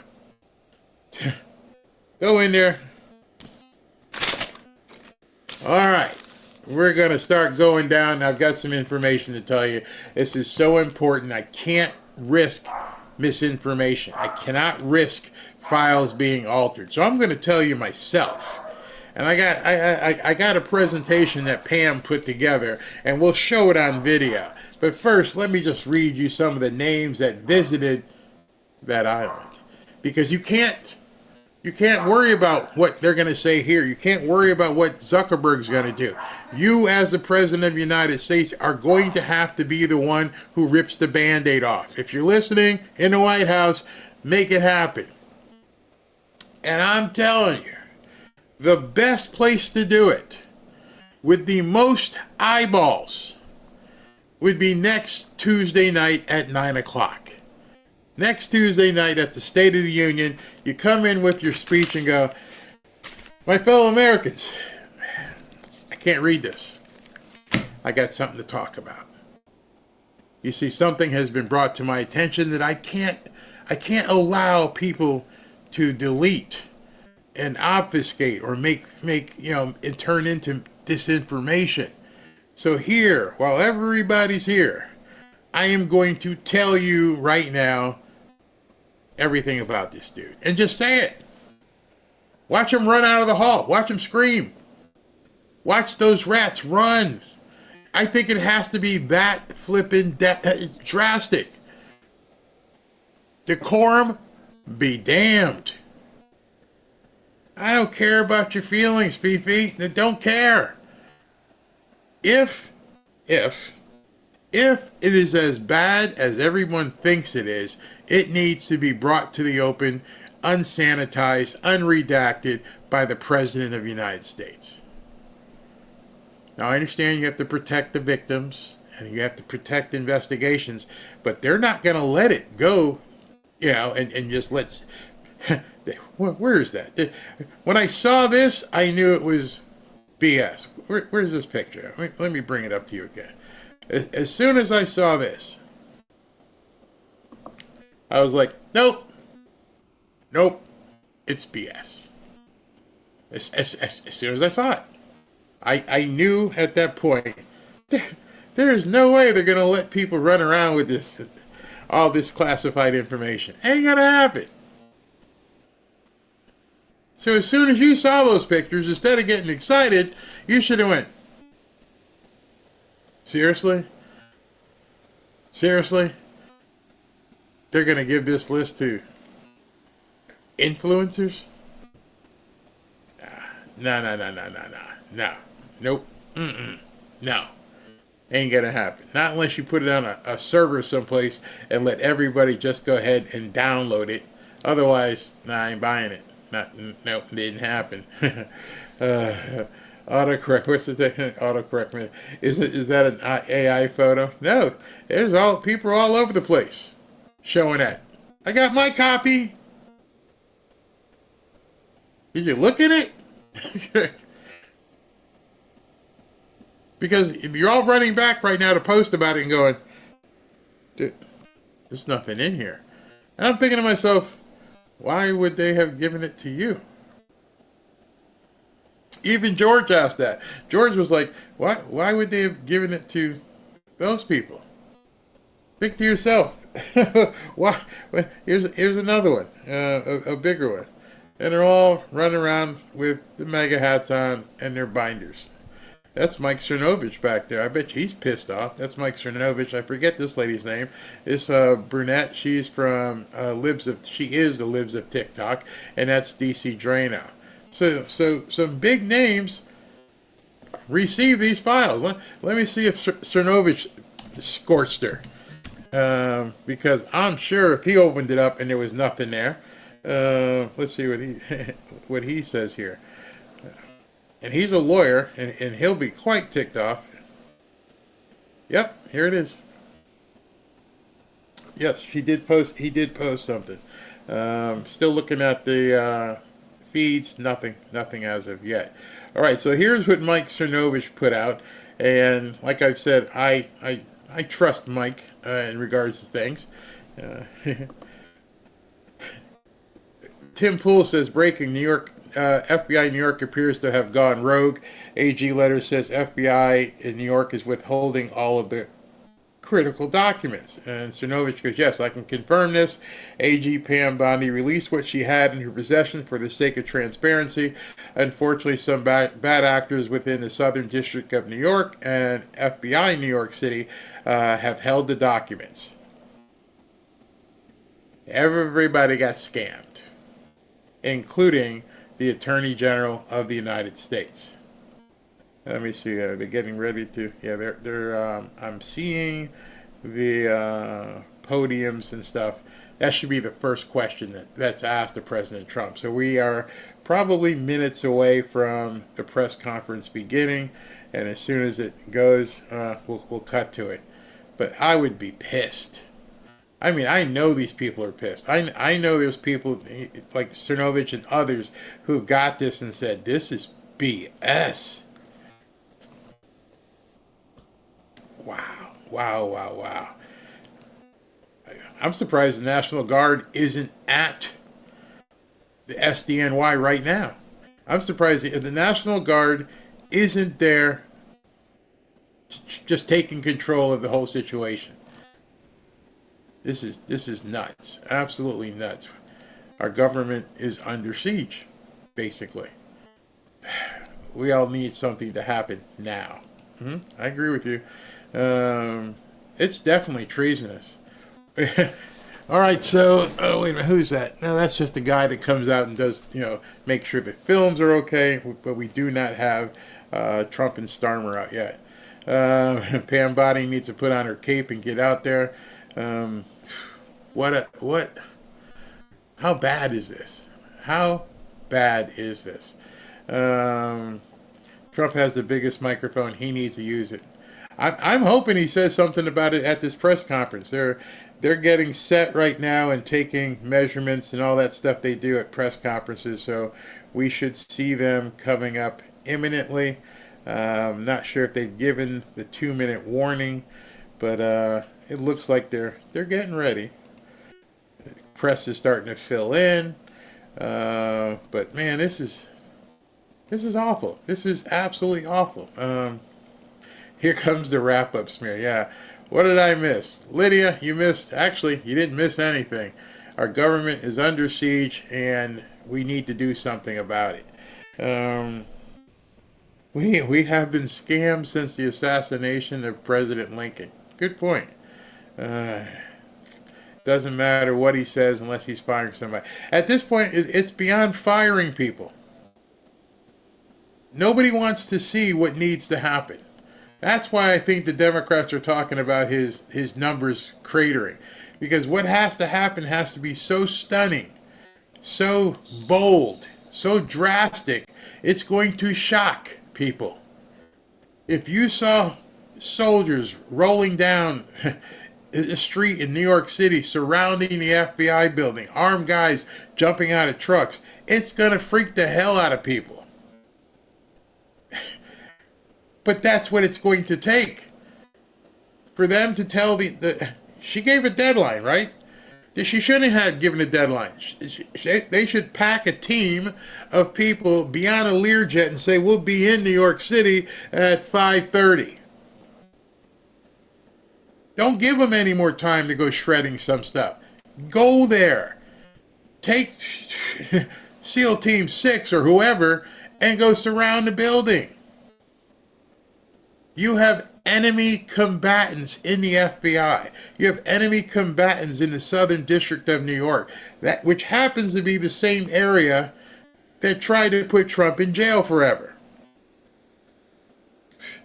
Optics are very important. Remember, the entire world is watching. If the FBI won't listen, why would Zelensky or Putin? Exactly. Now, as all this is happening, you've got the president or prime minister of England here. Today's Thursday. Tomorrow, I think it's Friday. Yeah, tomorrow's Friday. I don't know if they meant tomorrow or next Friday. But Zelensky is coming here. Zelensky is coming to sign some kind of a deal. And swirling around this is you've got characters. We don't know who, we don't know how many that are actively trying to take down the United States government. I know at least 77 million people who will stand behind them. Yeah. They could be downloading it to China right now. They even said they would. Hey, we're going to sell this stuff. We'll sell these secrets. There's a big secret. This is treason? Yeah. I almost think he has to acknowledge this. Although I'm seeing the British contingent is getting seated right now in the front row. And then right after that, obviously, the American contingent will come in. A lot of people from London, or I don't know from London, but from England, getting seated. I'm smelling a little incompetence. Are you saying Cash could be a traitor? Absolutely, 100% no. No, I am not saying Kash Patel is a traitor. I'm saying Kash Patel is in Washington or wherever he is, and there's some rogue people up in New York who are saying to each other, we're not listening to these people. We are going to determine how this government runs and what gets released. No, Kash Patel, there's no question in my mind that Kash Patel, probably Kash Patel went to Pam Bondi and said, I'll be on the jet, you coming? And she's like, no, we can't do it this way. I'm getting on the jet. I got 20 guys with me. And we're going up there. No, we can't do it that way. Or it could be the other way around. Pam said, I'm going to get on the jet. And Trump said, hold on, this guy's in town. Who knows? But I gotta believe they are so pissed off right now. And maybe they are on their way to New York. Maybe that was all smokescreen. Hey, get it to me by, tomorrow at 8 p.m. or whatever that letter said. And meanwhile, it's like, don't tell anybody. Because one of the reasons is we don't know who we can trust. So right now, Pam and Kash Patel have to realize there's snakes around you. And I don't know who's stationed up in New York. I don't know. Here's another thing. And if I was at this press conference, they'd probably usher me out. Sir, it's 2025. Mm-hmm. Are you telling me that our FBI and CIA still run files and documents in paper form? Or have these things not been scanned and digitized for easy reference? Remember, don't ask a question you already don't know the answer to, but the answer is yeah. So, all these files from Epstein have been digitized, right? Right. Where are they? If you didn't give them to Pam Bondi, and she was looking for an actual printout, maybe, so she could disseminate it. We don't need that, lady. You could say, here's the link, it's on this website. And click the button and download 5,000 pages in a PDF form that's searchable. Here's another hint. You got a dude right down in the office, he might even be here today, who said he's from tech support. Tell Elon to go ahead and get Data Republican and put these files someplace where everybody can access them. There's no way that you go to, the FBI and they're handing out paper. Well, here's this one. Yeah, we found, this one was on the desk. Because that's what they're telling you right now. That's the image, the optics they're telling you. I didn't get the files on my desk, so I could print out in this nice binder and hang out. I'm like, it's 2025. There must be an entire department that digitizes documents. I wouldn't run a business if things weren't digitized. I mean, you're talking about the FBI. There must be thousands of cases with tens and hundreds and thousands pages of documents. You think someone's sitting on it on their desk? Hey, what page is that? Oh, I'm going to have to go. No, they're all digitized so you can search. Hey, can you show me every page that says the name, I don't know, dog? and it'll query for you. So you have to ask yourself, or somebody like Pam Bondi or President Trump, is where's the digital file? Why is the Attorney General waiting for someone to bring her a FedEx with 1,000 pages? That's what doesn't make any sense to me. She's like, I received XYZ. Well, the rest should be pretty easy. It should be on a server somewhere. You got to dig deeper when you think of these things, because this shit don't make any sense. I can't tell you, I had to buy a new computer because all the videos I do take up so much space. I need to have different storage. I went to Google Cloud, so I can upload videos and have them in storage. I've got documents, I've got contracts, real estate. I don't even have a printer. I haven't had a printer 3-4 years. Don't even have one. Who the hell still has a printer? None of this makes any sense. Once you start breaking it down to a very granular level, you start realizing, yeah, it is crazy. This is really crazy. This doesn't make any sense whatsoever. Yeah, I don't have a printer. Who the hell has a printer?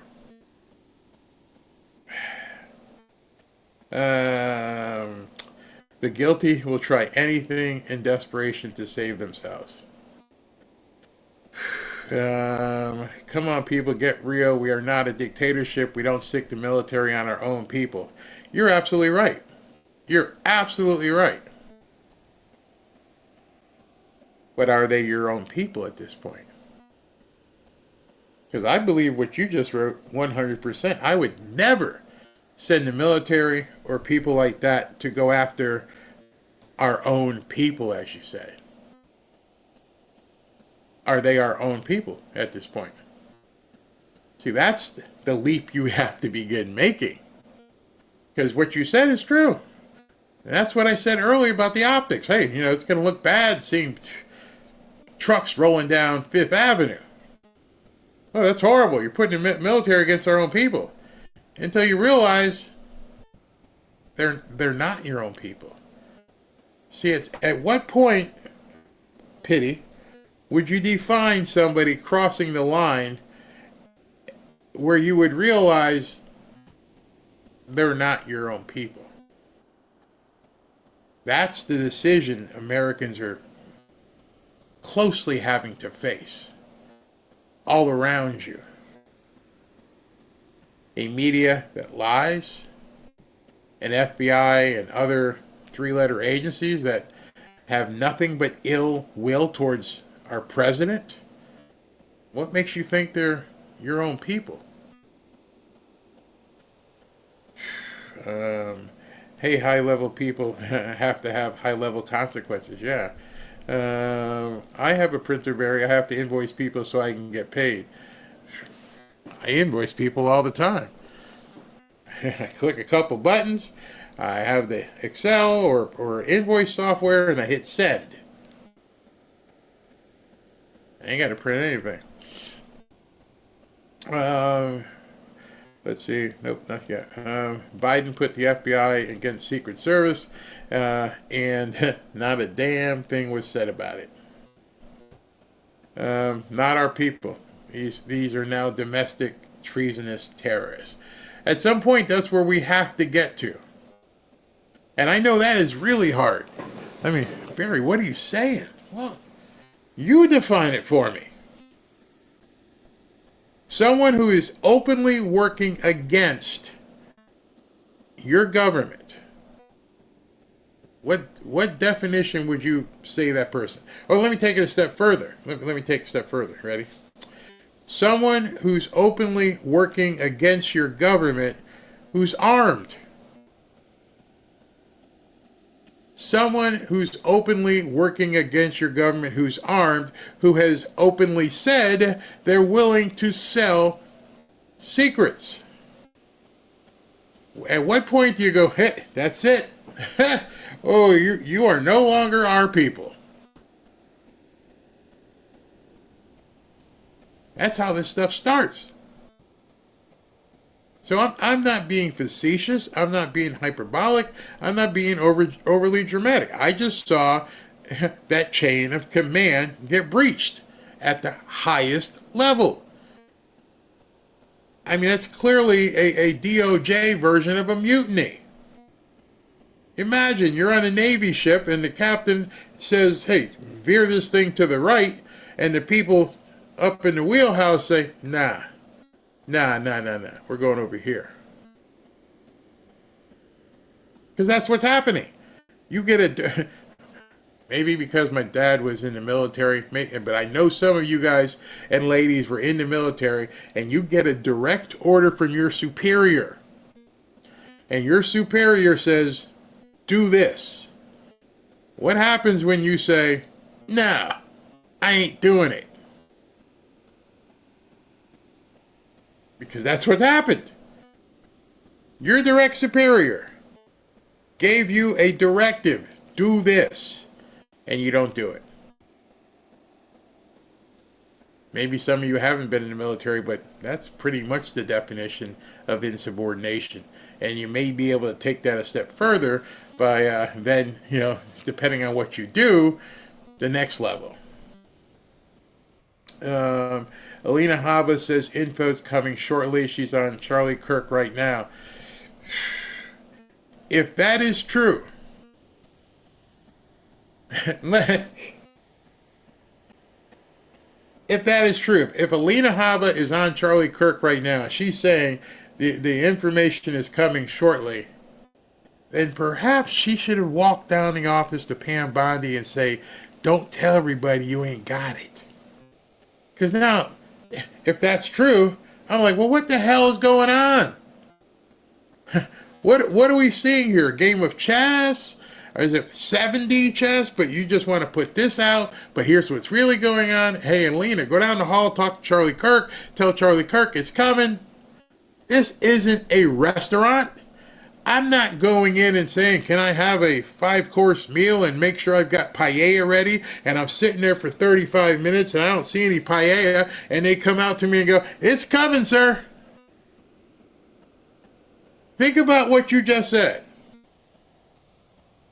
A Trump administrative employee went to Charlie Kirk and said, it's coming. No, it's too late. It's way too late. You're going to cause people to do what James Carville said. You're going to have people go, well, what the hell's going on? How did you not know? How did you bring me the raw steak? Take it back. And then you're going to send out Alina out of the back office, and you're going to tell Alina, hey, tell them it's coming. Don't buy into BS. Hold on. Ashley said that Monica just posted something. Let's take a look at what Monica posted. It might be the same thing, Ashley. Let me see. Okay, so this is what Monica Page. We're still waiting for stuff, so we can go ahead and take this. Monica posted, afraid there are old files of Epstein documents floating around. This is what's being circulated right now as we wait the newest information.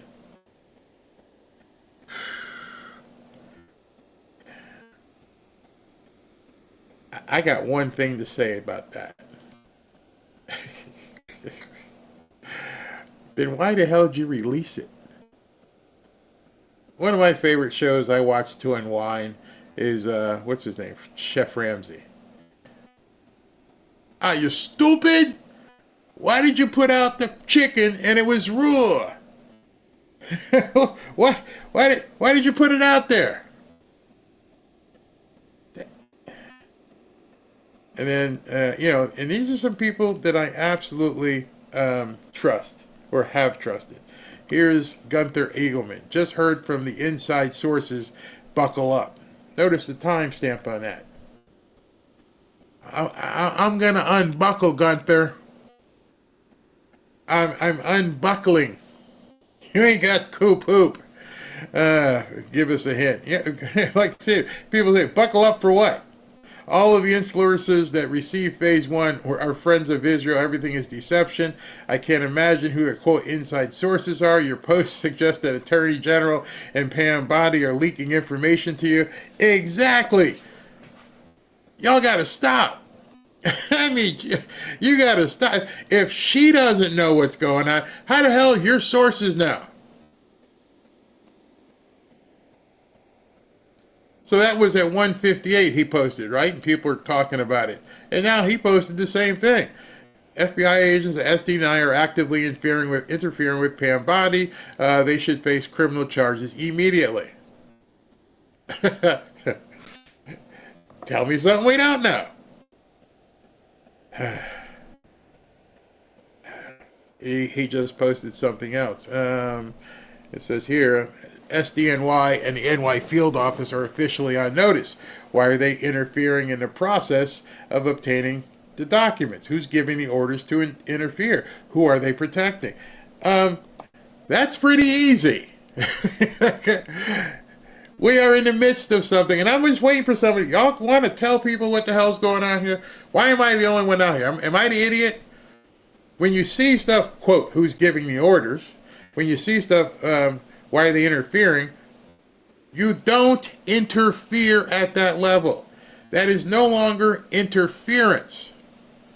That's the problem with what's going on right now. We're way past interference. I think all y'all know that at this point. Interference?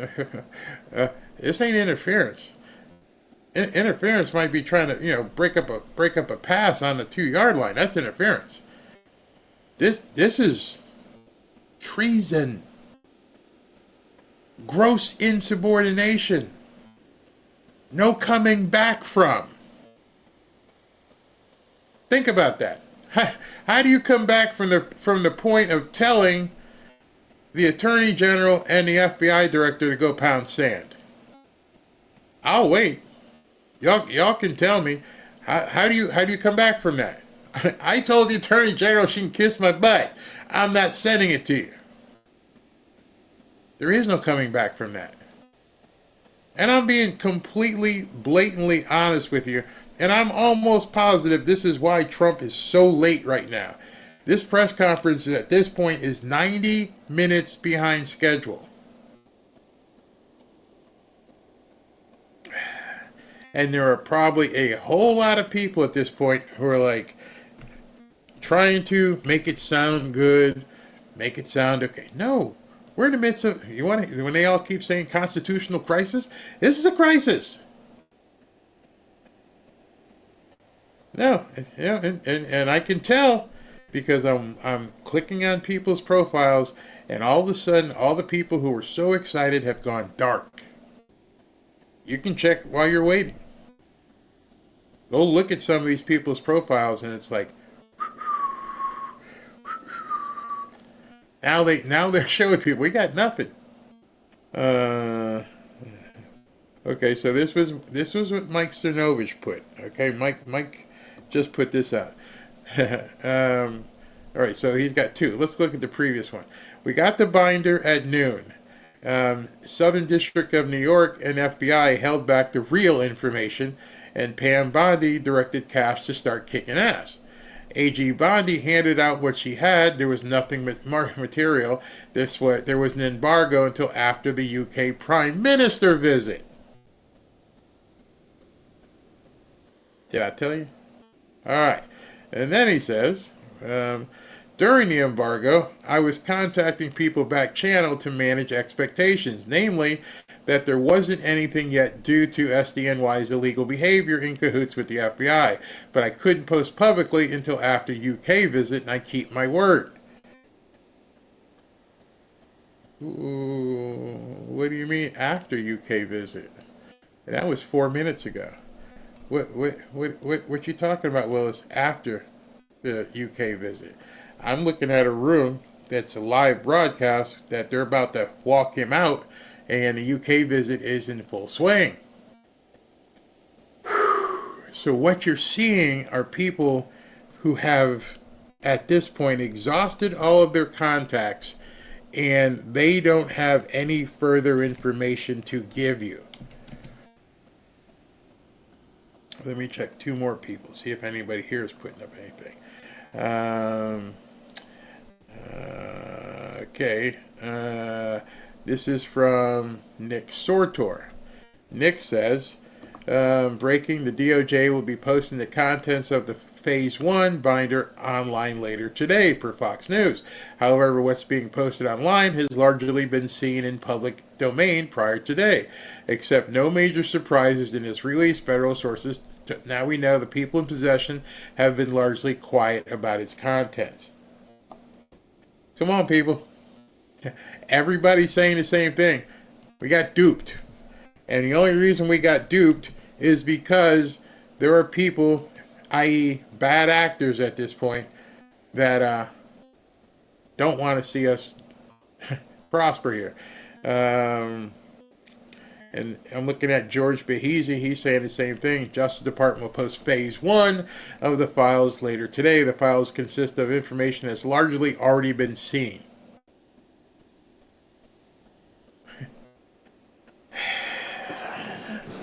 So, in essence, nothing's coming out. We've seen these logs since the 17th letter day. We all seen the logs. We all seen nothing's coming out. Because they can't get it. They can't access this information. That's the news. FBI New York will say that the files contain evidence, and they can't do it. Yeah, Lady Laura, you're right. He's got to do something. He's got to do something. Yeah, the whole thing is on the FBI website if you want to see what the garbage looks like. Sean, you win. You win. Yeah, there's nothing there. It's crapola. It's a nothing burger. And right now, behind the scenes, we have chaos. Absolute chaos with the Prime Minister here of England, with the President of the United States getting ready to walk out. They're approaching right now, and I will cut to them so you guys can hear this. Okay, here we go. Thank you very much. Great honor. Today it's my privilege to welcome the Prime Minister of a very special place, the United Kingdom, to the White House. Prime Minister Starmer, you've been terrific in our discussions. You're a very tough negotiator, however. I'm not sure I like that, but that's okay.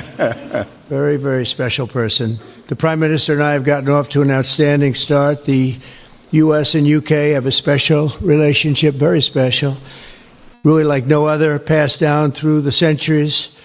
And we're going to keep it that way. We're going to keep it very strong as it is. Very importantly, I was just notified by letter from King Charles that he's extended through the Prime Minister a historic second state visit to the United Kingdom.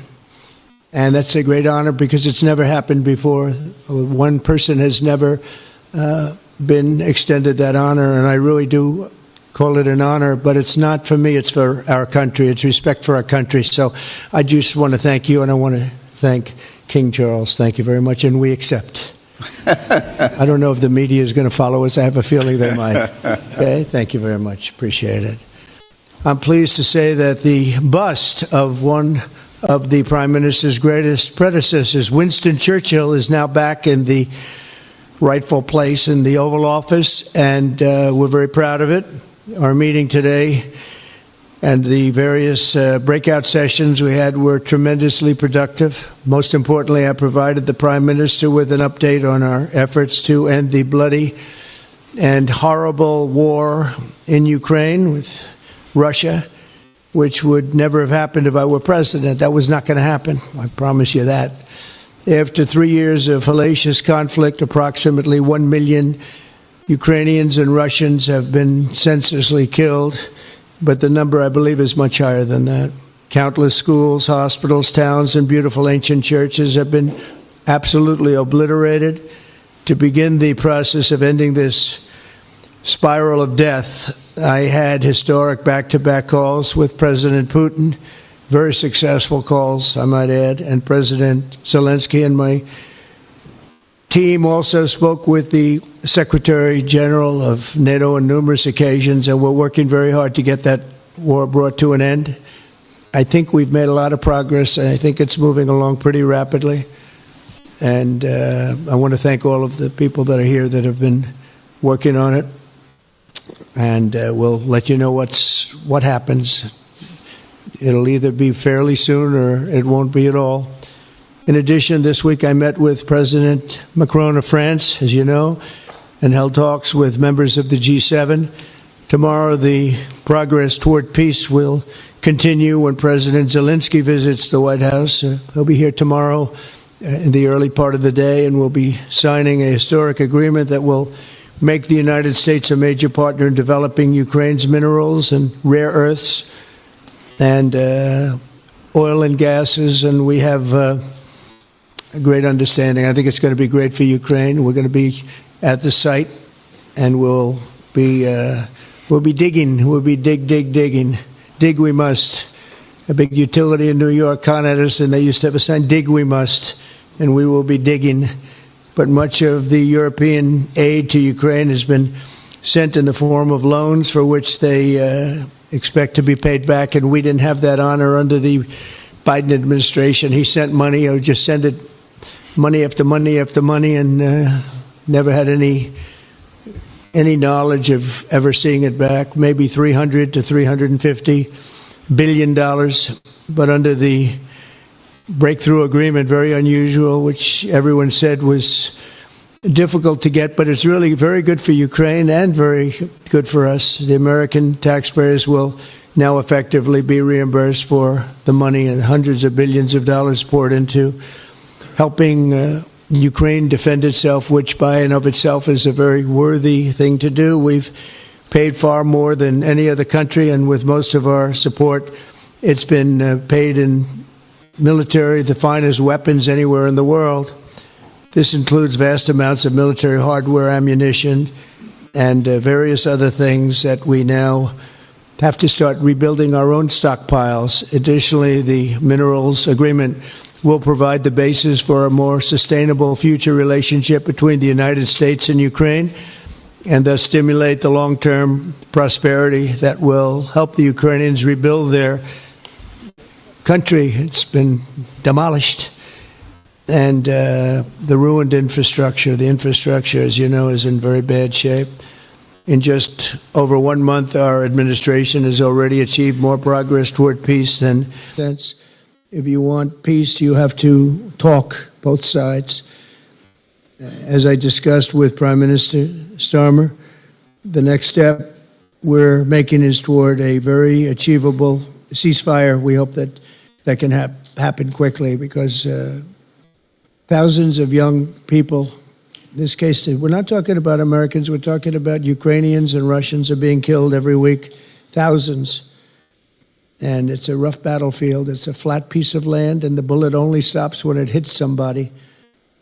And this week, I saw the reports, and it's I don't even want to say what they are, but thousands of people, young, vibrant people died. And we want to stop that. Senseless. Should have never happened. This will lay the groundwork for a long-term peace agreement that will return stability to Eastern Europe and hopefully ensure that such a terrible war will never happen on European soil, or for that matter, anywhere again. It's a horrible thing that's going on. The disaster in Ukraine shows exactly why it's so important for the United Kingdom and other NATO partners to make large investments in their defense capabilities. In many cases, 4% or 5% of GDP would be appropriate. I know that they're raising it. I just read an article, a great article, about the work you're doing in the UK as to the military. You're raising it quite a bit, which is a great thing to do for your country. It's a great thing to do. It's sad that we need that, but probably need that. So congratulations on that. I know you got it through.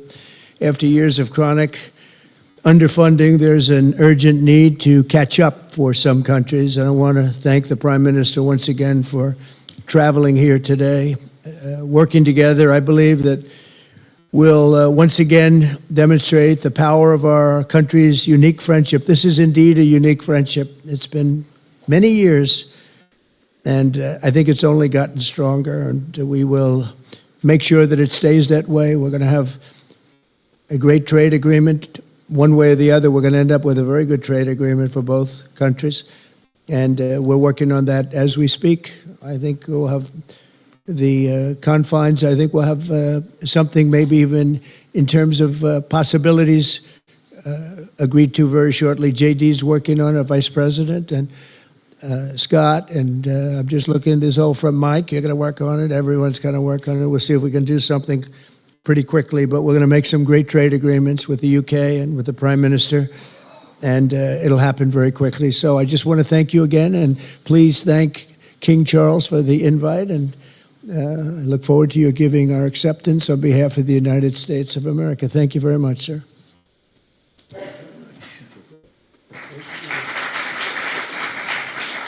Thank you. Well, thank you very much, Mr. President. Thank you for your hospitality. Thank you for your leadership. This has been a very good and very productive visit. And with your family roots in Scotland and your close bond with His Majesty the King, it's good to know that the United Kingdom has a true friend in the Oval Office. And it was so good to see the bust of Winston Churchill back in its rightful place just a moment ago. But look, in a moment of real danger around the world, this relationship matters more than ever. We remain each other's first partner in defence, ready to come to the other's aid, to counter threats wherever and whenever they may arise. No two militaries are more intertwined than ours. No two countries have done more together to keep people safe. And in a few weeks, we mark VE Day, the 80th anniversary of victory in Europe. Britain and America fought side by side to make that happen. One of the greatest moments in our history. We stand side by side still today, and we're focused now on bringing an enduring end to the barbaric war in Ukraine. Mr. President, I welcome your deep and personal commitment to bring peace and to stop the killing. You've created a moment of tremendous opportunity to reach a historic peace deal, a deal that I think would be celebrated in Ukraine and around the world. That is the prize. But we have to get it right. There's a famous slogan in the United Kingdom from after the Second World War. That is that we have to win the peace. And that's what we must do now. Because it can't be peace that rewards the aggressor or that gives encouragement to regimes like Iran. We agree history must be on the side of the peacemaker, not the invader. So the stakes, they couldn't be higher. And we're determined to work together to deliver a good deal. We've discussed a plan today to reach a peace that is tough and fair, that Ukraine will help shape, that's backed by strength, to stop Putin coming back for more. I'm working closely with other European leaders on this, and I'm clear that the UK is ready to put boots on the ground and planes in the air to support a deal, working together with our allies, because that is the only way that peace will last. Mr. President, in this new era, you're also right that Europe must step up. And let me tell you now, I see the growing threats we face, and so the UK is all in. This year we'll be giving more military aid to Ukraine than ever, and just this week I've set out how we're shouldering more of the security burden. We're already one of the biggest spenders in NATO, and now we're going much further, delivering Britain's biggest sustained increase in defence spending since the Cold War. This isn't just talk, it's action, rebalancing the transatlantic alliance, making us all stronger, and standing up for our shared values and shared security, as Britain always has. And Mr. President, it's no secret we're from different political traditions, but there's a lot that we have in common. We believe it's not taking part that counts. What counts is winning. If you don't win, you don't deliver. And we're determined to deliver for the working people of Britain and America, who want and deserve to see their lives improve. So we're both in a hurry to get things done. And that's what the UK and US do when we work together. We win and we get things done. So we'll do what it takes to keep our people safe. We'll also work together to deliver some big economic wins that can benefit us both. We have a $1.5 trillion invested in each other's economies, creating over 2.5 million jobs across both economies. Our trading relationship is not just strong, it's fair, balanced, and reciprocal. We're leaders together in so many areas, ranked 1 and 2 in the world as investment destinations, 1 and 2 for universities, 1 and 2 for Nobel Prizes, 1 and 2 in golf as well, by the way. And we're the only 2 Western countries with trillion-dollar tech sectors, leaders in AI. And look, we take a similar approach on this issue. Instead of over-regulating these new technologies, we're seizing the opportunities that they offer. So we've decided today to go further, to begin work on a new economic deal with advanced technology at its core. Look, our 2 nations together shaped the great technological innovations of the last century. We have a chance now to do the same for the 21st century. I mean, artificial intelligence could cure cancer. That could be a moonshot for our age. And that's how we'll keep delivering for our people. There are so many opportunities. Keep our nation strong and fulfill the promise of greatness that has always defined this relationship. Finally, to underline the importance of this bond. It was my privilege and honor to bring a letter with me today from His Majesty the King. Not only sending his best wishes, but also inviting the President and the First Lady to make a state visit to the United Kingdom. An unprecedented second state visit. This has never happened before. It's so incredible, it will be historic.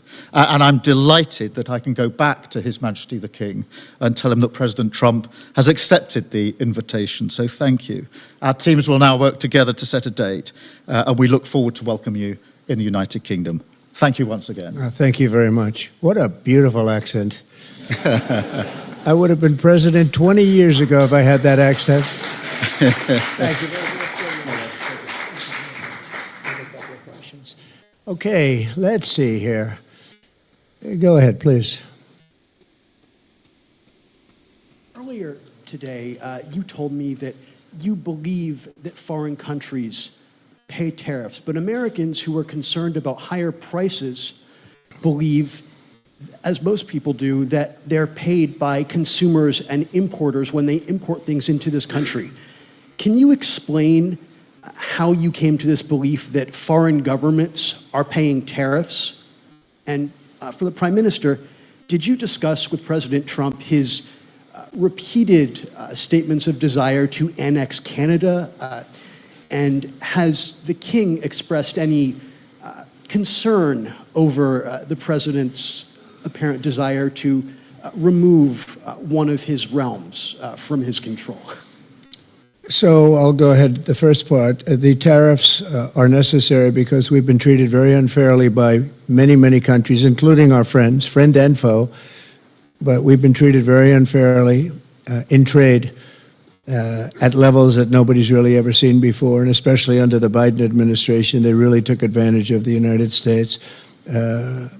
I put massive tariffs on China during my 4 years. We had the best economy in the history of our country. Probably the best economy, maybe the best economy in the history of the world. And I used tariffs to even things up. And in particular with China, we took in hundreds of billions of dollars and we had no inflation. And it's a myth. It's a myth that's put out there by foreign countries that really don't like paying tariffs, and especially to even up. So we've been treated badly by a lot. We're using tariffs. And I find, and you just have to look at the numbers, but I find that it's not about inflation, it's about fairness, and the inflation for us has not existed, and I don't think it's going to exist. We're going to bring our car industry back, we're going to bring our chips back, we're going to bring so many things back to our country, including pharmaceuticals and drugs, And the thing that's going to get us there is tariffs. And I say often, it's my favorite word in the dictionary, but I always preface that by saying now, because I got into a lot of trouble with the fake news where they say that's not good. So I say God, love, family, wife, they're all my favorite words, but tariff is about number 4 or 5 on the list. But I will tell you, it's going to make our country rich, and it's going to stop us from being a laughing stock all over the world, because we have been taken advantage of like no country has ever been taken advantage of. Thank you very much. And look, we had a really good discussion, a productive discussion, a good discussion, as a result of which our teams are now going to be working together on an economic deal. Our teams are going to be working together on security in Ukraine. You mentioned Canada. I think you're trying to find a divide between us that doesn't exist. We're the closest of nations, and we had very good discussions today, but we didn't discuss Canada. Thank you. Please. Go ahead. Go ahead, yes. Thank you. Hi, Natasha Clark from Hi. LBC. Mr. President, you've said you're working on a new trade deal with Britain, which we of course welcome. President Obama once said Britain was at the back of the queue for that trade deal. Where are we now? When do you think we're going to see that? And Prime Minister, the BBC has today admitted serious flaws over the recent Gaza coverage, suggestions of payments made to people linked to Hamas. Does the BBC still have your trust? Thank you. Well, they didn't do well with President Obama. He'd never got a lot of things done, and he didn't get a trade deal done that was of any importance or magnitude. We've had great discussions on trade, and I think we're going to have a deal done rather quickly as it can be done. We're going to have something, I think, rather quickly. We expect to do that. Okay? Please. On the BBC, look, I've been concerned about the programme in question. The Secretary of State had a meeting with the BBC. I think it was yesterday, could have been the day before. Thank you. Jeff, go ahead. Thank you, sir. Pardon me. Mr. President, do you support Article 5 of the NATO treaty? And are you concerned that it might be triggered if European peacekeeping forces end up in Ukraine? I support it. I don't think we're going to have any reason for it. I think we're going to have a very successful peace, and I think it's going to be a long-lasting peace. And I think it's going to happen hopefully quickly. If it doesn't happen quickly, it may not happen at all. And we want it for 2 reasons. Number one, I want to see on a humane basis, I want to see soldiers stop getting shot, because largely it's soldiers now. Towns have been obliterated, but it's largely that. And I don't want to pay billions and billions and billions of dollars, nor does the Prime Minister or anybody else, on a senseless war that should have never happened. And we're going to get it taken care of. But I think it's going to be a peace that's going to be long-lasting. Do you have a question for the Prime Minister? Thank you. Mr. Prime Minister, you were asking the President today about a backstop for Europe if the peacekeeping force ends up in Ukraine. Did you feel like you got a satisfying answer for yourself and for Europe? And Mr. President, if you want to comment on that as well, please do. I felt we had a very productive discussion. Obviously, as the President says, the deal has to come first. But yes, our teams are going to be talking about how we make sure that deal sticks, is lasting, and enforced. So our teams will be talking about that. Okay. Please, Blue. Mr. President, some experts think it could take more than a decade to mine the precious minerals from Ukraine. How much should the U.S. expect to receive, and when do you expect to see that come to fruition? Well, we're never going to know that answer, but by our being in Ukraine and doing the exploration and also the digging and taking the rare earth, which we need in our country very badly, we'll be doing a substantial amount of work, probably about at least what we have in there, and we hope to be able to do that. You never know when it comes to that. You know, you dig and maybe things aren't there like you think they're there, but we'll be spending a lot of time there. It'll be great for Ukraine. It's like a huge economic development project, so it'll be good for both countries. Okay? Please. Prime Minister, excuse me, Prime Minister, you've talked about putting British soldiers' boots on the ground in Ukraine in the event that President Trump succeeds with his peace deal.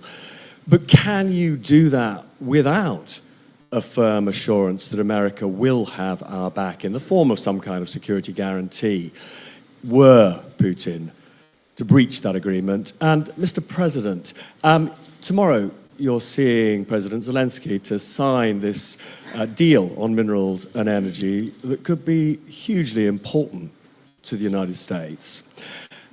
Will you take the opportunity to apologize to him for calling him a dictator while praising Vladimir Putin, who is a dictator?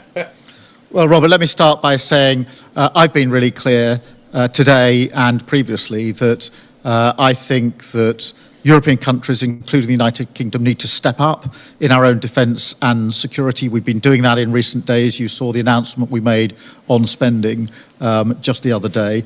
In addition to that, I've made it clear that the United Kingdom will play its full part in ensuring that if there's a deal, and we hope there is a deal in Ukraine, that is a lasting deal that sticks. And we're obviously working with other European countries on that, France and NATO in particular. But I think I'm hosting 18 countries on Sunday to further our discussions. You heard from the President this morning that, as historically has always been the case, we have each other's backs. And today we've been talking about the deal, how that will be a lasting deal. And coming out of this, our teams will now be talking in detail about that. And I think we're going to have a very good meeting tomorrow, 11 o'clock. And I think we're going to have a very good meeting tomorrow morning. We're going to get along really well, okay? We have a lot of respect. I have a lot of respect for them. We've given them a lot of equipment and a lot of money, but they have fought very bravely, no matter how you figure. They have really fought. Somebody has to use that equipment, and they have been very brave in that sense. Yeah, please, go ahead. Fire deal is nearing an end this Saturday, and there's been some worry that phase 2 might never get there. Do you believe that phase 2 of the ceasefire in Gaza will come to fruition? And have you spoken to Netanyahu about it? And for the Prime Minister, this peacekeeping deal has been pushed forward by the UK and France as well. Have you been in discussions with any other European countries to join this initiative? And are you expecting Commonwealth countries to also join the effort? Thank you. So we're working very hard in the Middle East and Gaza and all of the problems, and it's been going on for years and years and centuries and centuries. It's a tough neighborhood, but it could be a very beautiful neighborhood, and I think we're going to come up with some pretty good solutions. But phase 1 is almost complete. We've had some people that have been very seriously injured, very seriously hurt, both physically and mentally. They've come out of there very, very, and some of them in very, very bad shape. It's shocking. Many young people aren't in bad shape. Young people are strong, healthy. They don't die. People have come out dead, young people and old people. It's a rough situation, but I think we're going to make it much better. And I think that we've had a huge impact on that since we've been in just the 4 weeks. I think we've had a huge impact on Gaza, the Middle East, and we have some pretty good talks going on concerning lots of other people that are going to make it better. So we'll see what happens. Nobody really knows, but we'll see what happens. But I think we've had a very positive impact. Prime Minister? Yeah, on the question of the European countries, yes, I've spoken to a number of countries, particularly in the last few weeks. We had a meeting in Paris last week. I've got a meeting on Sunday with 18 countries to further our discussions. Obviously, we've been talking quite intensely to our French colleagues and to NATO, but to other countries as well, because, as I say, I think it's important for European countries, including the United Kingdom, to step up and do more in the defence and security of Europe and our continent and the United Kingdom, and we'll do so. Well, we're talking to a number of other countries. Thank you. Yes, in the red, please. Pink red, flaming red. Is it me or her? Go ahead. Okay, thank you, Mr. President. A question on Ukraine. Number one is, if you're not considering the security guarantees, are you open to other forms of, for example, intelligence cooperation with Ukraine? And Mr. Prime Minister, President Trump has proposed a plan for Gaza. Does this fit into the two-state solution that the UK held for a long time? Do you see it fit into your general Middle Eastern strategy? Thank you so much. Yeah, thank you very much. We're open to many things, but before I even think about that, that's almost pleasant to think about because that would mean that peace has been arrived at. We have to arrive at that peace. And, you went 3.5 years with an administration that never even really had a meeting. They didn't have a meeting on peace. And there was no prospect of peace. I think, frankly, Russia wanted to go through the whole long deal. I don't think they do anymore. I don't think they do. We had a very big impact on that whole situation. But I don't like talking about phase 2 until I get phase 1. Phase 1 is I have to make peace. And we have to get Russia to agree. We have to get Ukraine to agree. And I think we will, I think we've come a long way. I believe we're going to get it done. I wouldn't say that if I didn't think so. And I think it will be very important, very historic, and we're going to save a lot of lives.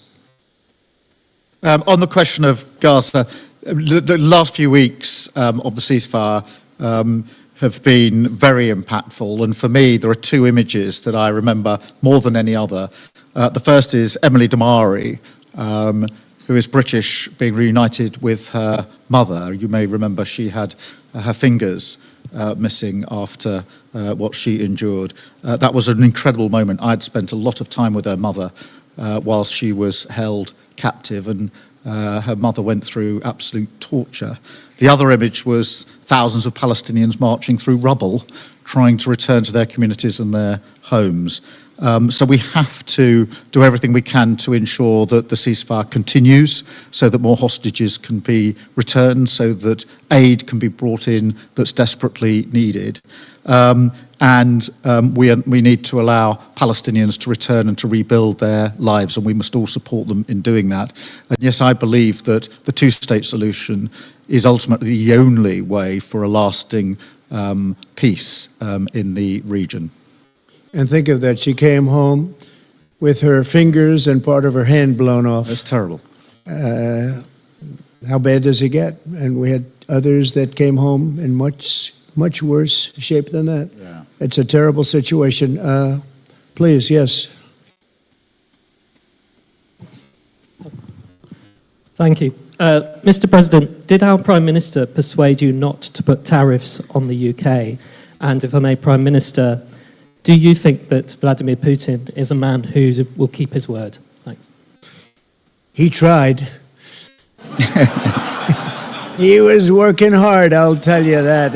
He earned whatever the hell they pay him over there.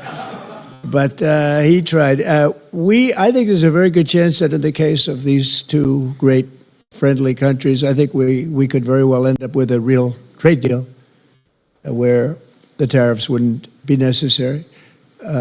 We'll see, but he earned whatever they pay him. He earned today. He was working hard at lunch, and I'm very receptive to it. I think we, in all fairness, in all seriousness, I think we have a very good chance at arriving at a very good deal. JD and Scott and Howard, all the people are working on it, and I think we have a good chance at arriving at a deal that could be terrific, really terrific for both countries. Okay, thank you. On the second part of the question, I think my views on Putin are pretty well rehearsed and pretty well known. My concern is that if there's a deal, and I hope there is a deal, that it must be a lasting deal, that it's not a temporary measure. And that is why I think it's really important that Putin knows that this deal, a historic deal, which I very much hope comes about, is there, and it's a lasting deal.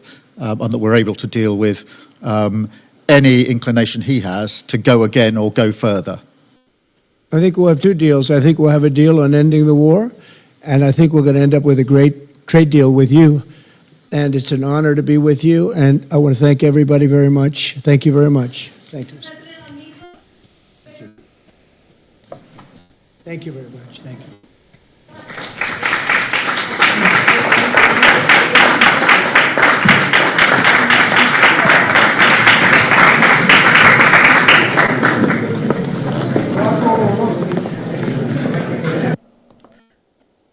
Okay, yeah, our president didn't look too happy at all. I mean, at all. Like, I'd love to know what's going on behind that door, but you first want to make sure he's got no microphones around him, because OMG. I think every single one of us saw that's not the Donald Trump we're used to seeing. That's not the guy. He is fuming. I don't know if it's because of what happened with Pam Bondi or with this British guy or a combination thereof, but the man wasn't playing poker well today. I mean, you could see it in his face. He looked like he wanted to rip somebody's head off. So while we were listening to President Trump talk, a whole lot of stuff was happening. There was a comment I got to respond to. And the comment was, somebody asked, why is it so hard for people to grasp what's going on? And it's a simple answer, is we have faith in our country. We have faith in Americans. We believe in this country. We believe in the ideals of this country. We grew up, made our homes, raised our kids in this country. And we're seeing stuff that we're not used to seeing. I mean, it's uncomfortability in a massive way. We've never seen this kind of defiance. Even having seen a president assassinated. Even seeing another president with an attempted assassination. And then a third.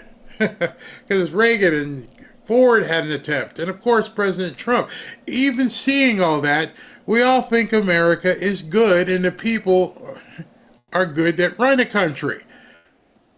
And they've been very good to keep this stuff in the shadows. John F. Kennedy was killed by Oswald. The government didn't have anything to do with it. Donald Trump, somebody took a shot at him with some loner kid. Nobody else had anything to do with it. So it's easy to bounce back from that stuff. It's like, that's horrible. I cried. And we watched John, and now you move on, because now your government has a continuity to it. And then LBJ became president, and you just move on. It's horrible. But you never think to yourself that the government is actually involved in this stuff. That's what keeps us being who we are. We have faith in this country.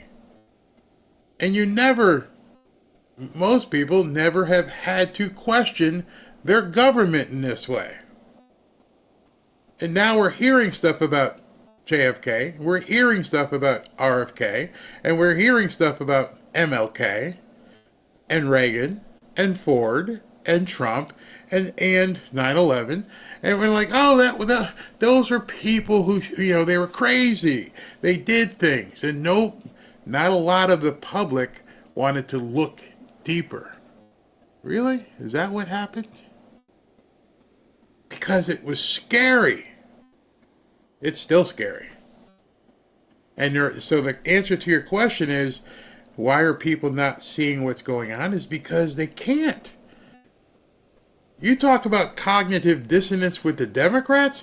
Cognitive dissonance with the Americans, with us as a people, is having to go, so everything, not everything, but a lot of stuff that we thought we had believed, it's all fake. That's some serious cognitive dissonance. I mean, many people have looked into files and looked at the Warren Commission and looked at this and looked at that, and then they've looked at the 17th letter, and they had some doubts. There are a lot of people who had many doubts, and there are many people who have taken that red pill, many. But the overwhelming majority of people in America have never taken that red pill. They don't know what the hell we're talking about. They don't know that there are things now that you can question things. They don't know. So the answer to your question is, why are people so resistant of that? Hey, could this really be happening? Well, you just saw it. Don't chastise these people. Don't yell at them, call them stupid. Don't upset them because their world is being shattered by the day. See, you may have taken yours quite some time ago. And you're like, hey, I'm alive. I've unplugged from the Matrix. And there are others who never wanted to look because if they looked outside the Matrix, it's like, oh. I mean, think about it. The first time you looked outside the Matrix. I've told you the story. If you've seen my video, when Robin came to me one night. She was laying on a couch. And she goes, there's more, isn't there? I'm like, yeah, there's some more. Can you show me? I was like, I don't know if you're ready for it. I really don't know if you sure you're ready for it. She's like, yeah, I've seen enough. Show me. I'm like, well, you haven't seen enough. And there are people in this chat right now who haven't seen enough. Because once they see it, there's no turning back from it. And I remember telling my wife, here, just look at these links and let me know what you think in the morning. And I told you, I went to bed. And she didn't go to bed. I walked downstairs. And she's still sitting on the couch, and she sees me coming down the stairs, and tears are just flowing down her face. And I'm like, I told you. Give me a hug, because I know what you've been through. You've seen things now, Robin, that you can never forget. And to this day, we still have talks. She's like, I just saw this, I just saw that. Our American population as a whole cannot even begin to fathom what seems to be happening in this country. All the other stuff in our history, the JFKs, the Martin Luther Kings, the RFK, the moon landing, all these things that everyone just went along with and lived their life in. And now you're finding out, really? Are there really people in our government that are working against the American people? And that's shocking. So don't yell at them. Don't call them stupid. Don't tell them I told you so. That will never work. Because until they realize it's your choice. You can choose the pill on the left and go back to sleep like nothing ever happened. Or you can pick that pill on the right, and people everywhere who have taken it will show you how deep this rabbit hole really goes. And go watch that movie, and it'll take a whole different perspective. He's like, and then when Morpheus tells him, wait, all I'm offering you is the truth, is the line in the movie. Because Neo gets ready to reach for it. He goes, remember, all I'm going to show you is the truth. Show you. I'm not going to teach you. I'm not going to try to beat it in your head. Here, just look. Just see this stuff. And so today, right now, as you're sitting here, you're on the computer, there are a lot of people maybe in this chat across the country went, whoa, hey, whoa, wait. My president looks pissed. We've had people in our government tell the Attorney General, go pound sand. We have people who told the FBI director, stick it. I'm the captain here. And many of you who have been quite innocent are sitting there going, you're like that guy in CNN I showed you a couple hours ago. You start blinking and go, what's going on?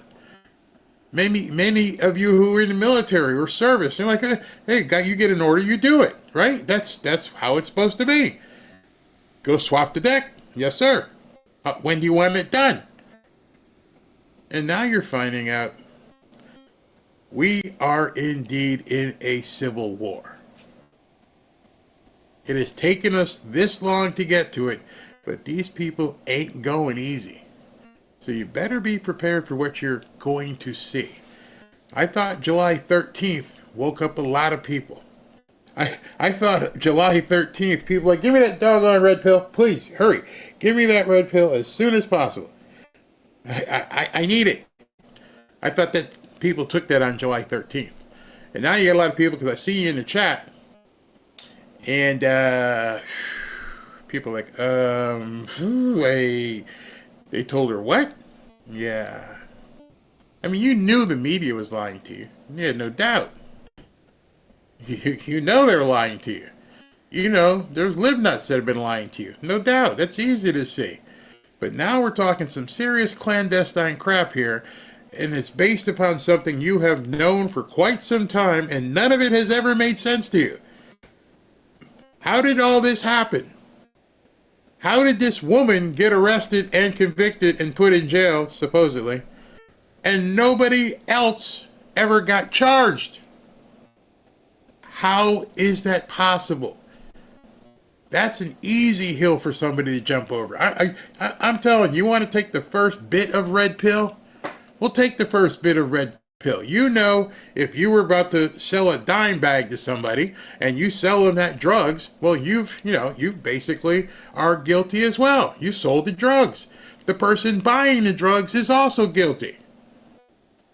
So, if ergo, the person selling the drugs is guilty and the person buying the drugs is guilty, how can there be nobody on the other end of what she was found guilty of? Oh, there's a red pill for you. You can go ahead and answer that anytime you want.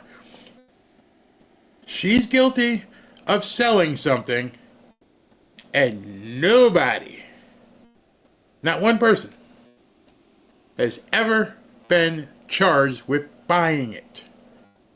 And the it part is what really is what the it part is why you really need this red pill. You see, because it's not even safe enough to talk about. That should tell you everything you need to know. See, we could talk about Pablo Escobar selling tons of yayo into Florida.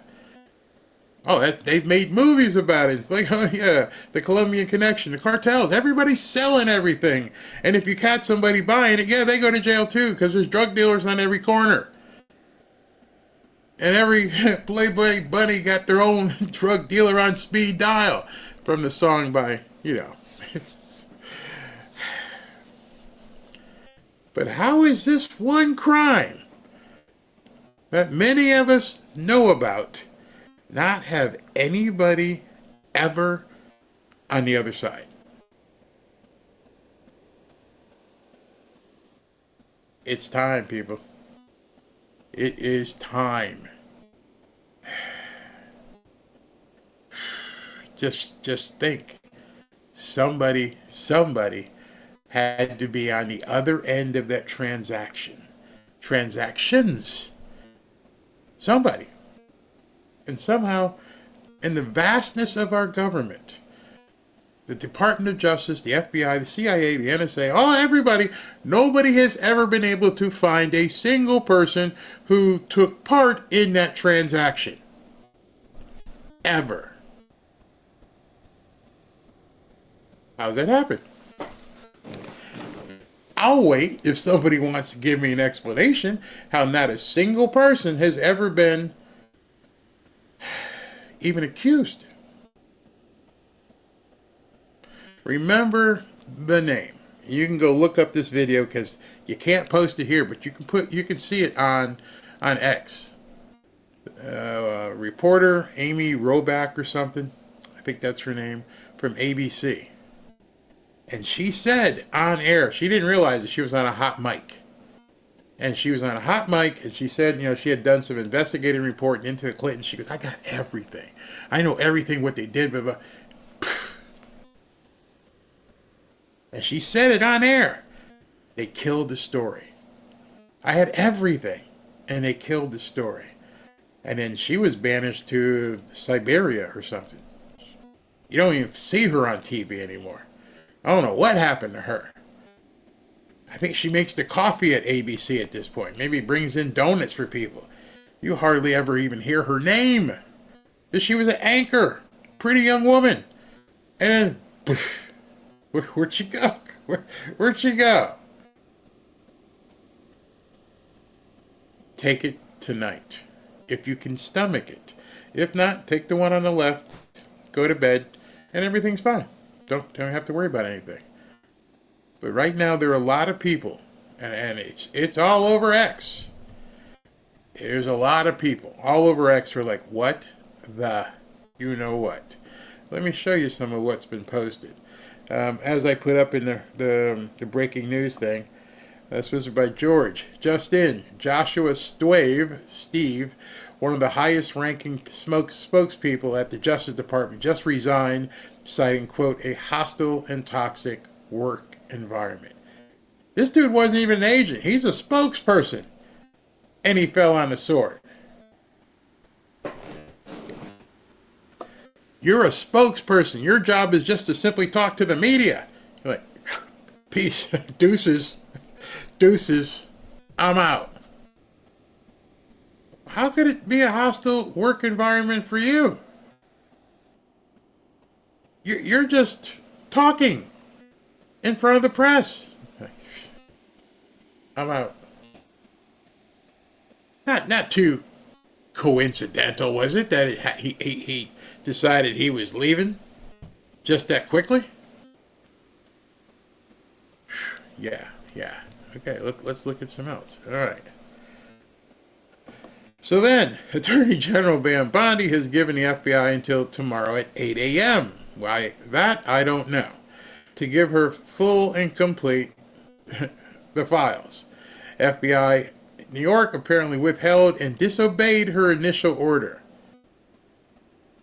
Let me just stop there for a second. Some of you guys have been in the military. I mean, essentially, it's almost like the military. I mean, her title is Attorney General. How many times do you get to disobey a commanding officer before you're basically walking the proverbial plank? Y'all can answer that in the chat. How many times can you tell your ranking officer, go pound sand? I know if my dad was still here, he'd be like, I'm suiting up. You just don't do it. It's just not even part of what you think. And then if you do it, the second thing you could put in chat is, what happens if you did decide to tell your ranking officer, go pound sand? Think about that. We have a new president, a new attorney general, a new FBI director, and this crap is still happening. It was never going to be easy. It runs deep, very, very deep. Bondi has also ordered an investigation into why her initial order was not followed in the first place. There is a ton of work to do, folks. This is a problem.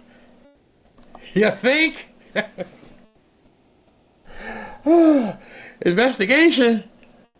Oh, I need to let's form an investigation and try to figure out why these people told me to go pound sand. It don't work that way. I hope that was a public announcement, she said. In the background, she's like, fire up the jet. We're heading up to New York, and you need to be there when I get there. And by the way, you can't leave. We got a couple guys showing up. They're downstairs. You can't leave. I need to see you. Hey, 8 a.m. tomorrow, it's friggin' 4:20. That's a long time. I could be in Bermuda, the Caymans, in a couple hours. I could have screwed up your entire thing and be gone. And would have $1 million sitting in a Cayman or some gold bars from Fort Knox that we took. Whatever. 8 a.m. tomorrow?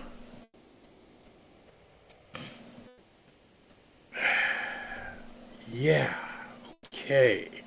And you're wondering why this is a big deal.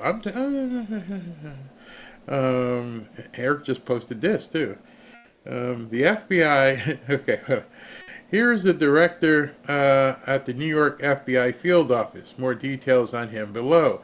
FBI in battle with Trump amid purge officials, top agent warns his staff.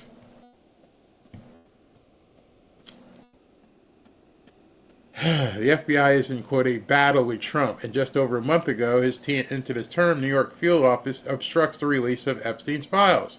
Are we paying attention here? Oh, paying attention. We've been paying attention. The fact that they... I'll say it again. Battle, the term battle, used by Eric, and it was actually in the title of the article written by the Guardian, battle. Where do you fight battles? In a war. Sides have been clearly delineated, and they're willing to do battle with the President of the United States. Still need more convincing? Okay. Yeah, okay. Somebody actually wrote a thread on this guy. Director in charge of the New York field office. He was appointed by Christopher Wray. His name, James E. Dennehy, as the assistant director in charge of New York. And it just goes through his history. Why wasn't he fired on January 20th? It's becoming all clear now. I can see the strategy unfolding. They were aware that it didn't involve all the documents, which explains why they announced a simultaneous public release while James Comey remains under investigation, if we know if he is. See, just because you're not seeing actual muskets firing against each other doesn't mean that there's not a battle of a war going on. Nick Sordor, trust him. I guarantee you even President Trump is still being gatekept on the true contents of the files. Besides, the FBI is still hiding information on his would-be, you-know-what. The guy took a shot at him.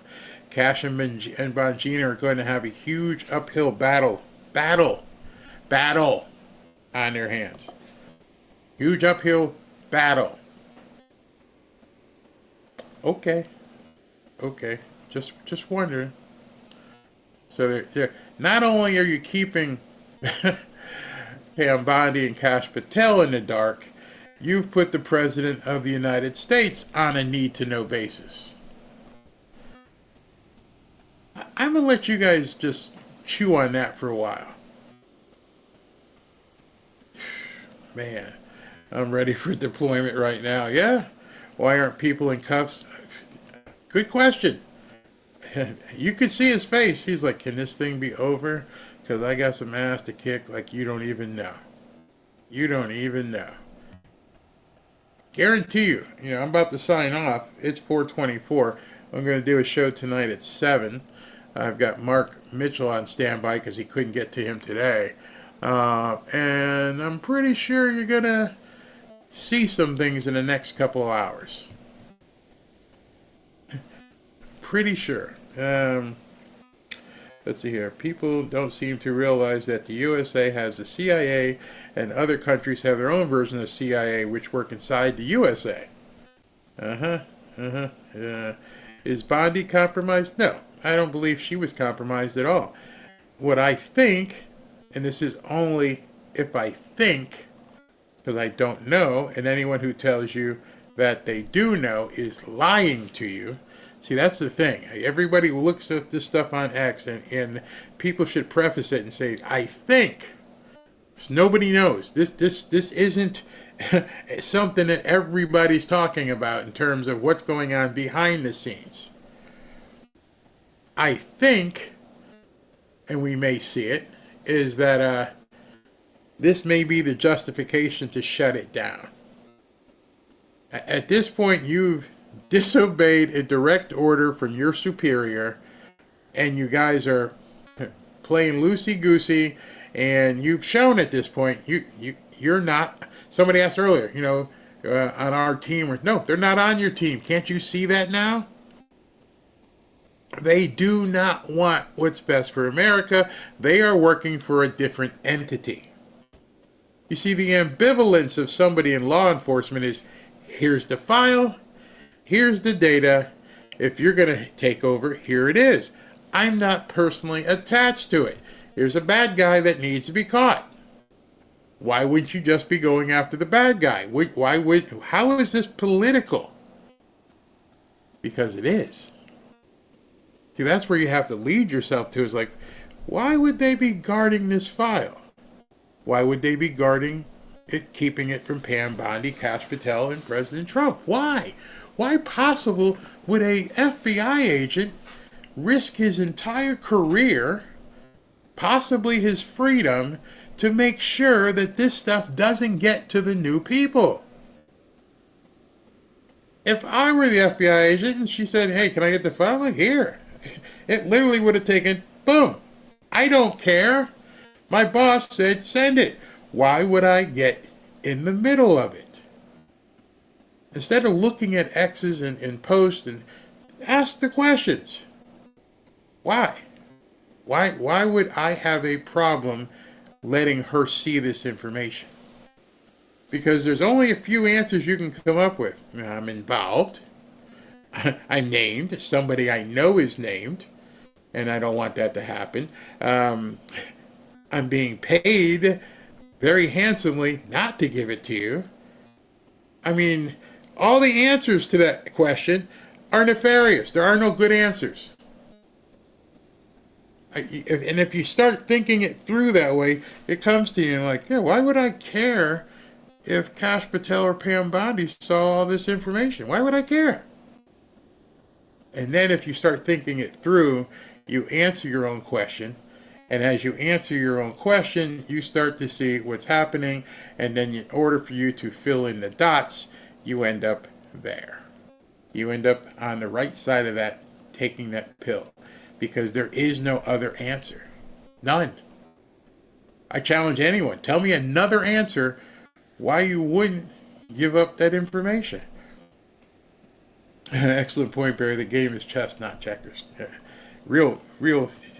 I mean, here are people not in danger. Well, now they are. I was going to say the least of their concerns, the least, is losing your job. And so the fact that you are willing to take this to the point where now you may have committed crimes and you're covering for crimes, you become an accomplice. And that's perp walk time. Why would you be willing to put yourself in that position? I'm looking to see if you guys, what you guys can put in here. What is it? What are they hiding? Who are they hiding it for? Somebody said, who is not giving up the info? It's the FBI in New York, that branch.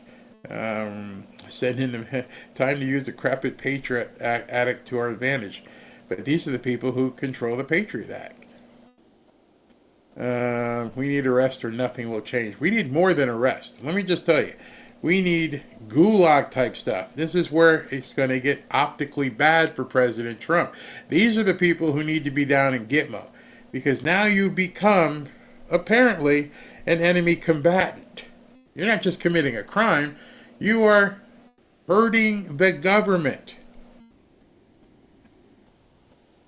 Every day they're compromised. That's the only answer.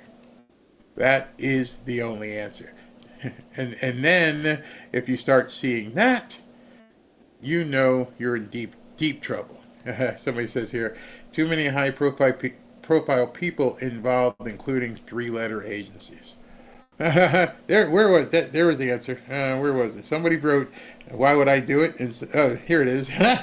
Marion, you probably got the best answer. To stay alive. That would probably be it.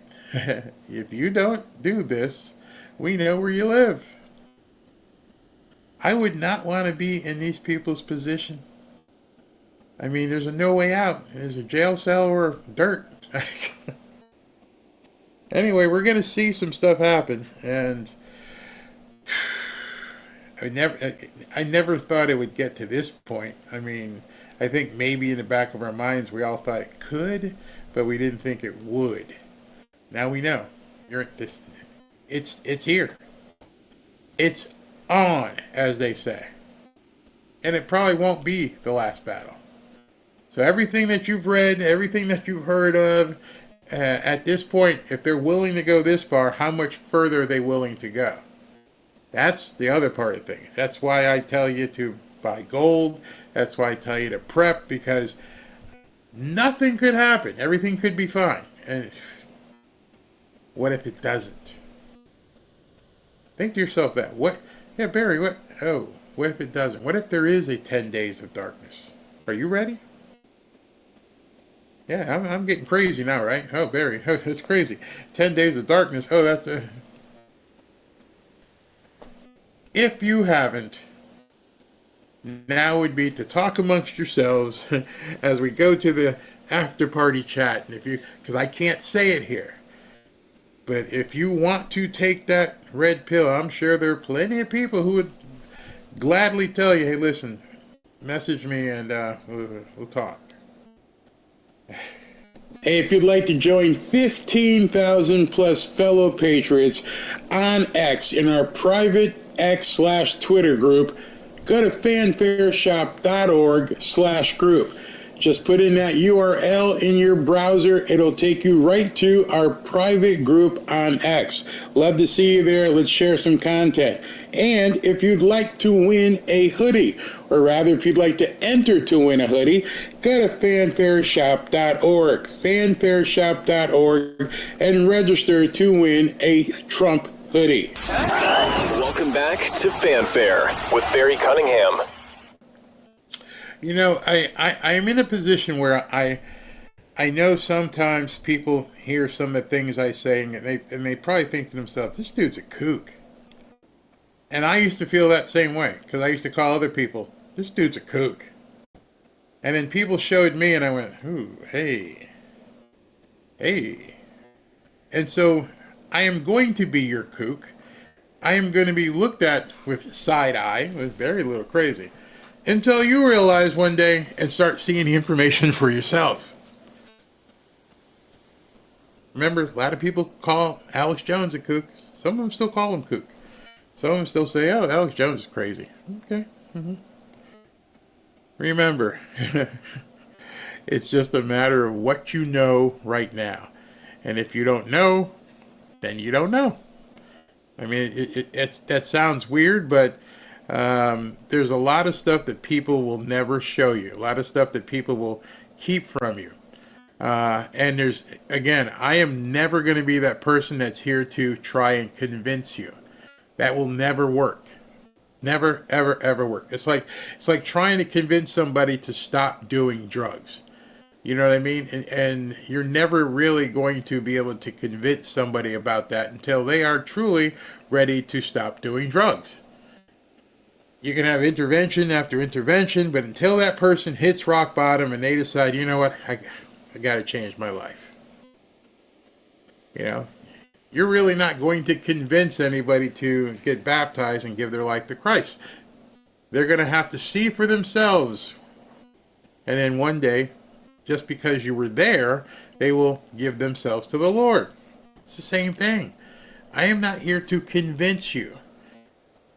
Notice I didn't show you anything in terms of, here, go look at this or go look at that. I did that with my wife in the comfort of her house and said, here you go, you asked. And when you start digging, you can't come out of it. And then it's only then, once you've taken that immersion, the same way like being a Christian, that you're like, oh my God, has this been going on in my country?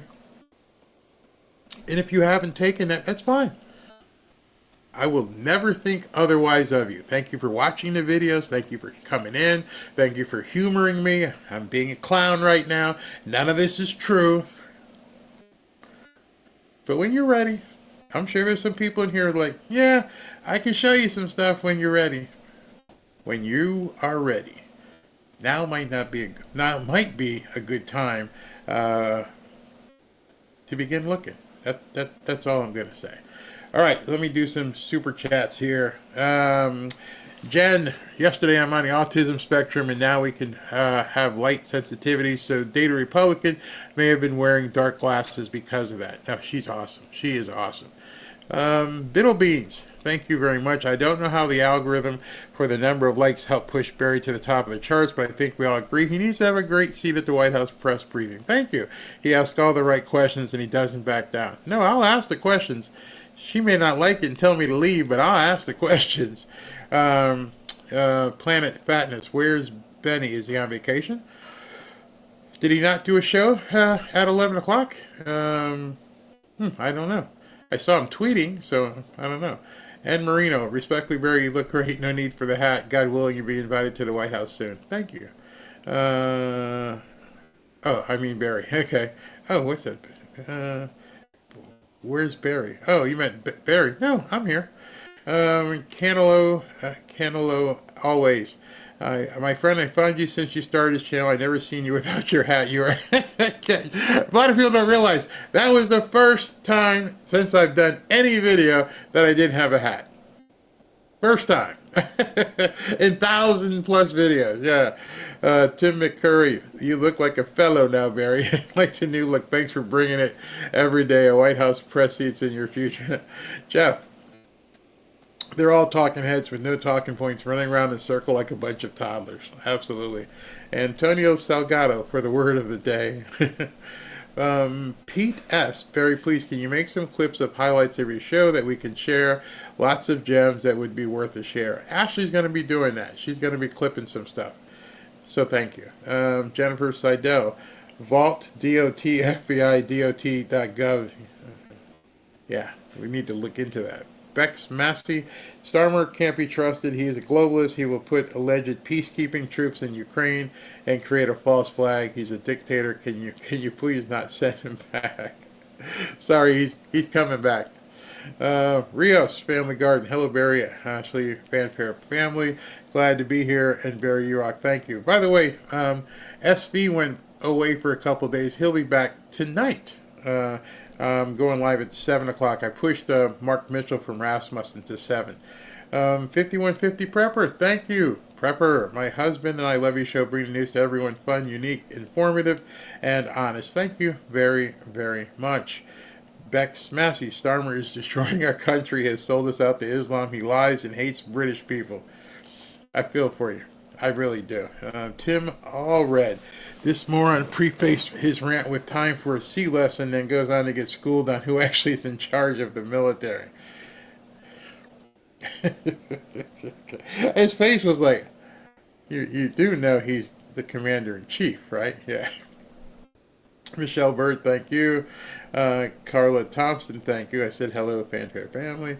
Jay Joy, FYI, when Representative Dunn said PBM, for those who don't know, it stands for Pharmacy Benefit Manager. My bad, I should have said that. I'm sorry. I assume too much sometimes. Troy Burnham, you should wear a Trump wig. Davey, Tommy Robinson is locked up. Yep, that alone, you could have ended it right there. Tommy Robinson is locked up, and this guy's standing at the White House. Redeemed Patriot. Bondi said some Epstein information. The people over-exaggerated the story. It's possible. It's definitely possible. But who knows? We'll see. Mamma Mia, Bongino stated there's more involved than we know. Yeah. I think a lot of us know that. Silver Chief, we're in an intelligent civil war started back at the Vegas shootings. Yeah. Look into that. Just take that red pill and just look into that. Peter Ulrich, Bondi is not lying, but expectation management could have been handled better. Absolutely. Police 45, Mas Patel needs to put his foot with his boot. Joy Kirkland, I get Bondi's letter, then why didn't she just say that from the beginning? Now she looks like a liar. Why go on TV saying we were going to get info? Maybe they were trying to smoke some people out. That's another, find out who really was lying. I don't know. Michael K., she didn't know it was missing. She said she had it. Gen V, yes, Barry, you're right that we're in a civil war. There are many different kinds of wars: conventional, biological, guerrilla, nuclear, cyber, and culture. This is a combination of some of those. And I pray to God that we don't see the biological stuff happen again. Gen V, how do these delaying tactics help the maggots? Keeping these people at bay. Don't give them time to escape. I mean, think about it. Hey, she's coming. She's coming for this information. They give you time to pack up your bags and move your money and do what you need to do and get out of Dodge. Guy Vermectin looks more and more like Escape from New York was a preemptive documentary. I love that movie, by the way. Snake Plissken. Joy Kirkland, the only comfort I have from this is I trust Trump. Well, trust today, he looked pissed. Yeah. Gen V, whoever delays or refuses to provide the info should have their security clearance revoked and be immediately suspended without pay. Completely agree. Lillian, thank you. CR, probably should not come out until you have every piece of evidence, and don't tell anyone you're going to announce it. Yeah, that would be a good idea. George Rivera, Barry, what we all are experiencing is called the fog of war. Just because it has not yet gone kinetic does not mean that the fog does not exist. Great comment. D-Lad, you're not crazy. Keep saying more than other influencers. Yeah, I don't know why. Some of this stuff is very, very serious. And one of the things that gets me the most, because I have a daughter and because I've got 2 granddaughters, young girls, and I'm like, this whole thing with the kids and the Sound of Freedom or Song of Freedom and how they tried to tear that movie down and tried to go after Tim Ballard and say, oh, it's not true. I'm like, you can't disavow that this stuff is happening. Go do some volunteer work where you have to meet some of these kids. That'll really make your hair curl. I mean, I don't have much up there, but meeting some of these kids can just make you, you get to the point where the red pill is like, I can't take anymore. I can't take anymore. And then you have to think to yourself, well, she didn't have that choice. I'm sure the first 50 times she said to herself, I can't take it anymore. Oh yeah, you are. You see, people don't want to think about it. It's so awfully evil that they can't put themselves in a position where they can actually think of that. I can't take it anymore. I can't look. Well, I'm sure she couldn't. I'm sure that went through her mind like the first 30 times. Yeah, look. And then you realize, man, and I don't mean to offend you, but if you realize this is what we're talking about here, this guy did that. Kelly Bradshaw, JE files equal 3 phases. Yeah. Kelly Panetsky. I don't know how people can look away from that. Never mind. I won't get too far into it.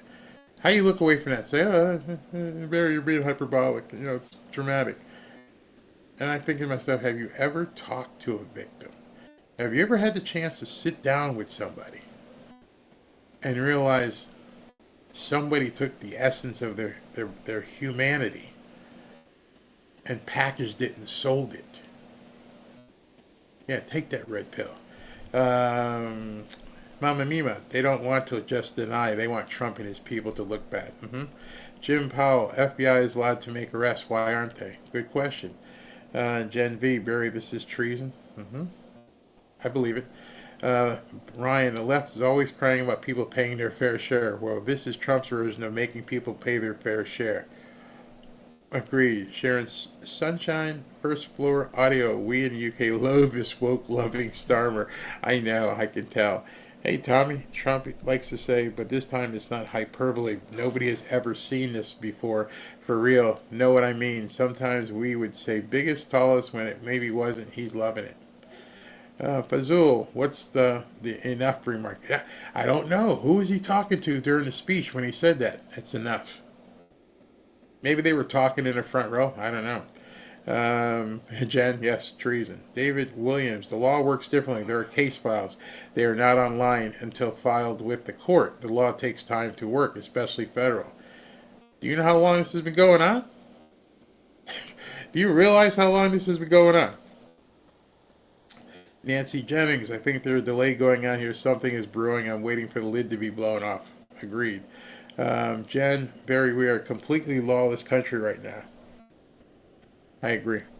Trifecta, we are officially at civil war status. People are fighting tooth and nail to keep this list from coming out at all costs. And that's when it gets scary. Ryan, y'all ever heard of the Tuskegee experiment? Yep, look that up. If these files don't come out, I'll lose faith.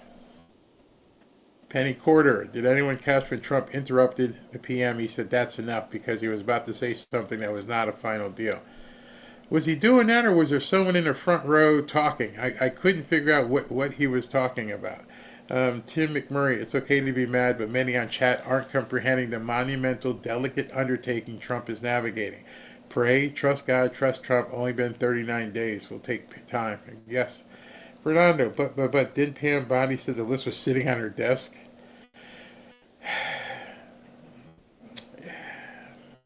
No, Fernando, you're right. I mean, but yeah, she got to do something. Tina, why are the files in New York? Good question. Really good question. Tim McMurray, the government is full of anti-American treasonous snakes, insurrectionists, domestic terrorists, and the demonic. It's serious, folks. Yeah. Mel Porter, the government is crooked. I read that first and go, the government is cooked. And I'm like, yeah, cooked works there too. Sherry Clem, plain and simple, Trump was right about everything. Be beautiful, I'm done with investigating. Exactly. Investigated to the hilt. Barry Trump fire will fight fire with fire, Mary says. And Ken Hollis says, love your show, Barry. Thanks for inspiring me. Thank you for watching. Thank you. All right, so go get yourself something to eat and be ready to come back at 7. I've got Mark Mitchell on standby. Mark Mitchell's from Rasmussen Reports, and we're going to be talking about all kinds of stuff relative to some of the data he's been digging up, and I'm sure there's going to be a whole lot of other news out there that we're going to have to get through because it's crazy. But keep your head up. I'm not discouraged. I'm enraged. I'm impassioned. I want this to happen. I'm ready to fight. I'm ready to keep doing videos. I'm keep ready to post things. I'm not backing down. You don't either. We'll see you at 7 o'clock. And in the meantime, you guys can go ahead and watch this after party. Claudette Brewley, I just saw your chat come in. Thank you very much. And you say it right. Remember, drugs you sell once, children you sell over and over. I'm going to close with that. Talk to you guys in a while.